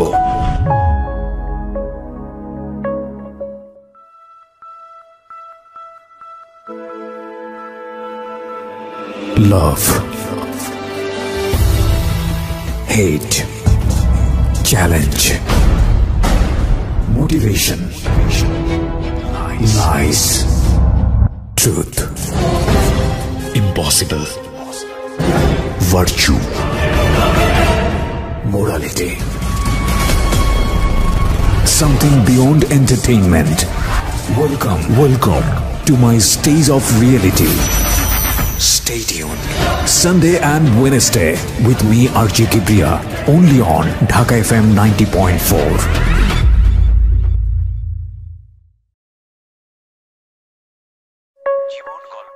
শুনছেন আরজি কিবরিয়ার সাথে মিস্টার ম্যাঙ্গো ক্যান্ডি প্রেজেন্স জীবন গল্প। ছোট্ট একটা বিরতির পর প্রিয় শ্রোতা, আপনাদের সবাইকে আরো একবার স্বাগত জানাচ্ছি মিস্টার ম্যাঙ্গো ক্যান্ডি প্রেজেন্স জীবন গল্পে। আমি আরজি কিবরিয়া আপনার সঙ্গেই রয়েছি। যেখানে আমরা ছিলাম, আমি কথা না বাড়িয়ে আপনার কাছে আবার ফিরছি। তারপর কি হলো? বাবা মারা গেল। তারপরে বাবা মারা যাওয়ার 3 মাস ভালোই ছিলাম, সবাই একটু ভালোভাবে দেখতো। তো এই 3 মাস পর থেকে আমাদের একদম ডাম্প হয়ে গেলাম আজকে এন্ড অফ দিস, এখন পর্যন্ত কেউ 2 টাকা দেওয়া সাহায্য করে না, অথবা যারা উনার দ্বারা কাজ শিখছে, আমি ওনাদের কাছে গেছি যে কাকে একটা কাজ দেন, একটা কাজ দেন। আমি এরকম না যে বাপের নাম নিয়ে চান্দা উঠা খাইতে দিয়েছি, একটা কাজ দেন, কাজ করে খেলে সকালে টাকা খেলে আল্লাহ খুশি হইব, একটা কাজ দেন। ওনারাও কাজ দেন, মানে তখন বাবার ওই কথাটা, মানে এরকম এখন এরকম ছোট ভাইটা, মেজো ভাইটা, ও লাস্ট স্টেজে এসে পড়াশোনা শেষ করে ও বন্ধ করে দিল। এখন ও নিজে দূরে টিউশনি করে ছোট 1,500 টাকা পায় দূরে টিউশন থেকে। ওর এই 1,500 টাকা ও দেখা গেছে আমি কিছু কন্ট্রাক্টে কাজ নিলে নেই, যেহেতু দেখা গেছে কন্ট্রাক্ট কাজ এরকম পাই কিছু হালকা পাতলা। যদি কন্ট্রাক্টের কাজ বলতে যদি আপনি বলেন যে বিশ্বাস করে দেয়, যেহেতু যে শাওন তোমার এই জিনিসটা এখান থেকে ওই জায়গায় পৌঁছে দিয়ে আসো, ঠিক আছে, আমি আপনাদের কিছু চাইলাম আর আপনি আপনার মুখ দিয়ে বলেন যে ক্লিয়ার হলাম না, সেটা কি বৈধ না অবৈধ সেটা তো আপনাকে বলতে হবে না। ওটা আপনার অবশ্যই আপনাকে, আমি যখন জিনিসটা নিব আপনাকে জিজ্ঞেস করবো না যে জিনিসটা কি। তো তখন এরকম দেখা গেছে কেউ এরকম আমার অনেক একটা ভাই আছে, ও একটা ফার্মে আছে, ফার্মে চাকরি করে। তো আমাকে অনেক সময় বলতো যে একটা গাড়ি ঠিক কর, ওই ট্রলি নিতে হবে, খাবার ভুসি নিতে হবে। তো এখান থেকে আর কি বুঝতে পারছি। করতাম। এক্সট্রা কাজ করেন আপনি? Extra কাজ। Contact কাজ না, এক্সট্রা কাজ, Extra- one kind of contact, হ্যাঁ। এক্সট্রা কাজটা করি। কিন্তু এখন পর্যন্ত মানে আমার আপন কাকাদের বাবা এত করছে, মানে ওদের ছাদ নাই, ছাদ করে দিছে, সবকিছু করে দিছে, পানির মোটর লাগাই দিছে, সবকিছু করে দিছে। কিন্তু ওই বাবার মিলাদ পড়াবে, আমার কাকা আমারে বলতেছে সবার সামনে, মানে আমি মহল্লার এক দোকানে আমি সদাই নিতেছি, আসিস মিলাদ আছে, আর আমার তো খেলা আছে, আমার তো বাবা গেছে, কিন্তু উনার খেলা নাই যে উনার জাসকা উনার বাবার মৃত্যুবার্ষিকী উনি যায় না ওনার বাবার কবরস্থানে। মানে এতটুকু মিলাই, এরকম বলি অনেক সময় আমি রাগ কইরা ঘরে, যে আব্বা মুখ কাছে কিছু বলতো না কেন, কষ্ট চাপায় রাখতো কেন, ওনার লস তো জীবনের দিকে চাইনি। দরকার পড়লে পড়তাম না, দরকার পড়লে কিছু আইসা এখানে কিছু করতাম, ওনার সাথে থাকলে তো কাজ শিখতাম, লোকের সাথে পরিচিত হইতাম, ঢাকা শহর চিনতাম ভালো করে, অল্লিগুলি চিনতাম ভালো করে। তখন মার সাথে এখন আমি আমার মার সাথে প্রায় 2 বছর ধরে কথা বলি নেই, ঝগড়াঝাটি নিয়ে। মা আমার সাথে কথা বলে না, আমিও বলি না, আমার কাজ নাই। একটা ছোট মেজো ভাইটাও বড় হয়েছে, প্রায় 22-24 বছর হয়ে গেছে। ও আর কি টেস্টমের কথা বলে যে এত এত লুটাইছে পুটাইছে, এখন কোনো কাজ করে না, কিছু করতেও পারে না। মানে সেজন্য আমি ঘরে ওই আমার রুমেই শুধু আমি ঘুমাই, খাইলে খাই, না খাইলে না খাই। যে পর্যন্ত পকেটে টাকা থাকে সবাই জিগে যে কেমন আছো। যেমন এমনও বন্ধু দেখছি যে পকেটে টাকা আছে, সারাদিন আমার পিছে ঘুরছে। না, কিন্তু আমি একটা জিনিস জানতে চাই, আপনার বাবার কোটি কোটি টাকা ছিল, সিচুয়েশনটা এখন এমন হয়ে গেল যে আপনাদের কোনো ব্যাংক ব্যালেন্স নাই, কিচ্ছু নাই, এটা কিভাবে মানুষ বিশ্বাস করবে? মানুষ বিশেষ করবে আসলে বাস্তব মানুষ দেখতেছে, যা আমরা কারো থেকে কিছু লুকায় রাখি না। কিন্তু এগুলো জিরো হলো কিভাবে? জিরো হলো লাস্টের দিক দিয়ে আপনার যে লাইসেন্সটা ছিল, আমি এটা আগে ফোন করার পর আমার যখন জিজ্ঞেস করছিল, লাইসেন্সটা ছিল আপনার যে কিভাবে আপনার এই পজিশনটা করতে একটা লাইসেন্স লাগছে, ট্রেড লাইসেন্স যেটাকে বলে। আর তো আমার বাবার যে লাইসেন্সটা, এই লাইসেন্সটা হলো আপনার কন্ট্রাক্টেড লাইসেন্স, খুব হেভি।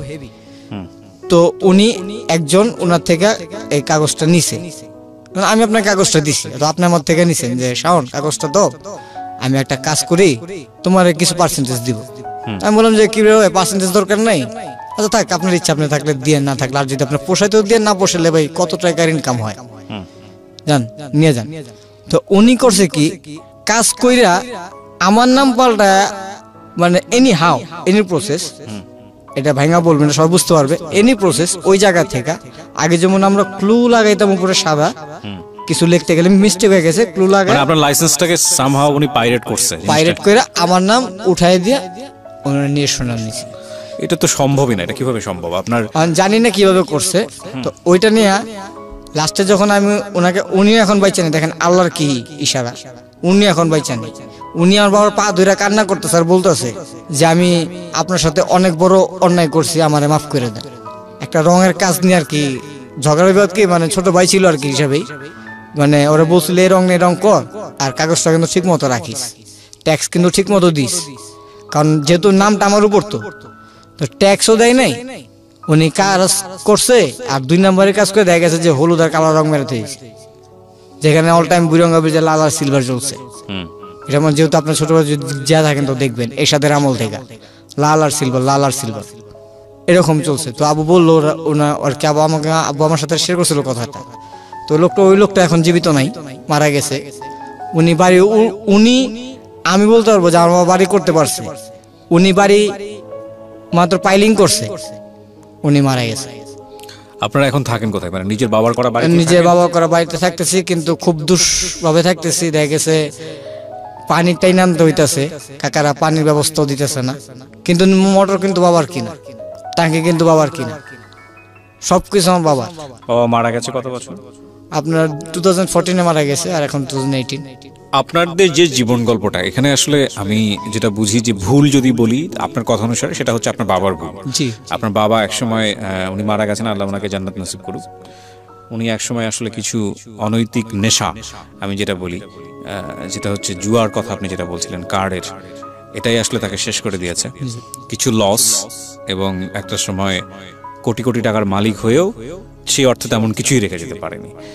এবং আপনি দার্জিলিংয়ের মতো একটা জায়গাতে থেকে একটা ভালো ইংলিশ মিডিয়াম স্কুলে পড়াশোনা করার পরেও আপনার ইন্টারমিডিয়েট পাস করার সৌভাগ্য হয়নি, এটা হচ্ছে আপনার কথা।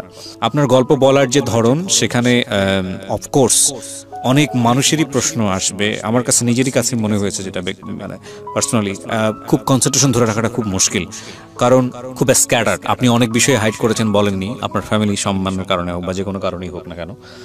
আর গল্পটা আমার কাছে যে খুব বেশি বিশ্বাসযোগ্য মনে হয়েছে তাও আমি বলবো না, সেটা গল্প বলার প্যাটার্নের কারণে। কিন্তু এটা ঠিক যে কিছু বিষয় ঘটে গেছে আপনার জীবনে যেটা সত্যি সত্যিই দুঃখজনক এবং সেখান থেকে শিক্ষণীয় আছে। শিক্ষণীয় বলতে আমি যেটা বুঝি সেটা হলো, একজন মানুষ একসময় আমির থাকলে সে পথের ফকির হতে পারে। আমরা যেমন দেখেছিলাম জসিমের জসিমের নাম শুনেই আজকে মানে জসিমের নাম উচ্চারণ করেই আজকের এই গল্পটা শুরু হয়েছিল সামহাও। এবং শেষে এসেও তার কথাটাই বলতে চাই, কারণে যে জসিম যেমন জিরো থেকে হিরো হয়েছে, তেমনি এরা হিরো থেকে জিরো হয়েছে। একটা কথা আছে যে সৃষ্টিকর্তার খেলা বোঝা বড় দায়, যে আজকে সকালবেলায় যে আমির, সন্ধ্যাবেলায় সে ফকির। নবাব সিরাজউদ্দৌলার ঘটনাও কিন্তু ঠিক এরকমই ছিল না, ওখানে বোধহয় এই গানটা ব্যবহার করা হয়েছিল। তো আসলে এটা মানব জীবনেরই খেলা। তবে এটা ঠিক যে মানুষ যে জিনিসটাই পায় সেটা তার আসলে কর্মের রেজাল্ট। মানুষ আপনি লটারিতে আসলে বড়লোক হওয়াটা কখনোই এক্সাম্পল হতে পারে না। মানুষ বড়লোক হয় সেটাও পরিশ্রম করি, কাজের মাধ্যমে। মানুষ বড়লোকত্ব বা যাই বলি না কেন, অর্থ সম্পদ, বিত্ত বৈভব, সেগুলো হারায়, সেগুলো তার কাজের ফসলই। এইটাই মানুষের অনেক কিছুই শেখার আছে, তবে কোনো কিছুই আসলে স্থায়ী নয়। মানে আপনি এখন যেরকম ছোটবেলায় গাড়ি বাড়ি কোনো কিছুরই অভাব ছিল না, ওই জায়গাটা যেমন এখন দুঃস্বপ্নের মতো মনে হয়, ঠিক একইভাবে সত্য যে আগামীকালকে আপনি যে আবার তার চেয়ে ভালো পজিশনে থাকবেন না, এটা অনিশ্চয়তা না বেসিক্যালি। তো কি মনে হয়, মানে আপনি এই গল্পটা কেন বললেন? আপনার আজকের এই লাইফ স্টোরি বলার পেছনের কারণটা কি? মানে আপনার জায়গা থেকে কি বলার আছে? আমার জায়গা থেকে এটুকুই বলার আছে যে এখন যেহেতু আমাকে কেউ দেখতে পারতেছে না, আর কিভাবে দেখতে পারতেছে, আসলে জিনিসটা হলো এভাবে যে যারা এখন আমার বয়সে চাকরিতে ঢুকছে অথবা কোনো ব্যবসাতে ঢুকছে, অথবা আমার বন্ধুদেরকে আমি বলতেছি টাকা আছে, ওই যে আমরা চিন্তা করতেছি যে আজকে 10 টাকা কামাইছি, এই 5 টাকা খাই, 5 টাকা জমাই না, 2 টাকা খা, 8 টাকা থো, তাহলে কালকে তার 3 টাকা খাইতে পারবি। মানে এটা আমার ফ্রেন্ডদেরকে এভাবে বললাম, আর সব লিসেনারকে মাইন্ড করবেন না, তুই করে বলে ফেললাম। সবাই আপনারা এই কথা চিন্তা করবেন যে মানুষের আসে সময়, অনেক সময় একটা কথা শুনি যে যায় কাল ভালো আর আসে, যায় খারাপ আসে ভালো, অথবা যায় ভালো আসে খারাপ। সো আমরা এখানে এন্ডিং করব। সো প্রিয় শ্রোতা, এই হচ্ছে আজকের এই জীবন গল্প, এক ধরনের ঢেউহীন, নদীতে স্রোতহীন একটা জীবন গল্প। এটা আসলে ওর বাবা যদি বেঁচে থাকতো তাহলে ওর বাবার মুখে শুনলেই হয়তো বা সবচেয়ে ভালো হতো, কিন্তু যেহেতু ওর বাবাটা বেঁচে নেই, সেহেতু সন্তানের যতটুকু দেখেছে বাবাকে, বাবার যে দোর্দণ্ড প্রতাপ অর্থের, সেটার যে নুয়ে পড়া গল্প, সে অর্থে বলার দিক থেকে অবশ্যই চার্মলেস, কিন্তু অবশ্যই অনেক বড় লেসন আছে। আমার মনে হয় যে আজকের এই জীবন গল্পটাকে আমরা সেই লেসনের জায়গাটা থেকেই নিই, যে এক সময়ের যে আমির সে আগামীকাল ফকিরও হতে পারে, এক সময়ের যে ফকির সে আগামীকাল আমির হতে পারে। সুতরাং কোনো মানুষকেই যেন আমরা তার বিত্ত বৈভব দেখে এমন কোনো সিদ্ধান্ত না নিই যেটা আসলেই আমাদের নিজেদের জন্য ক্ষতিকর। আমার মনে হয় আমি আপনাদেরকে বোঝাতে পেরেছি, because this is a very message line story. শুনছেন মিস্টার ম্যাঙ্গো ক্যান্ডি প্রেজেন্টস জীবন গল্প। Thank you very much. আজকের মতো এখানেই শেষ করছি। সবাই অনেক ভালো থাকবেন। শুভরাত্রি।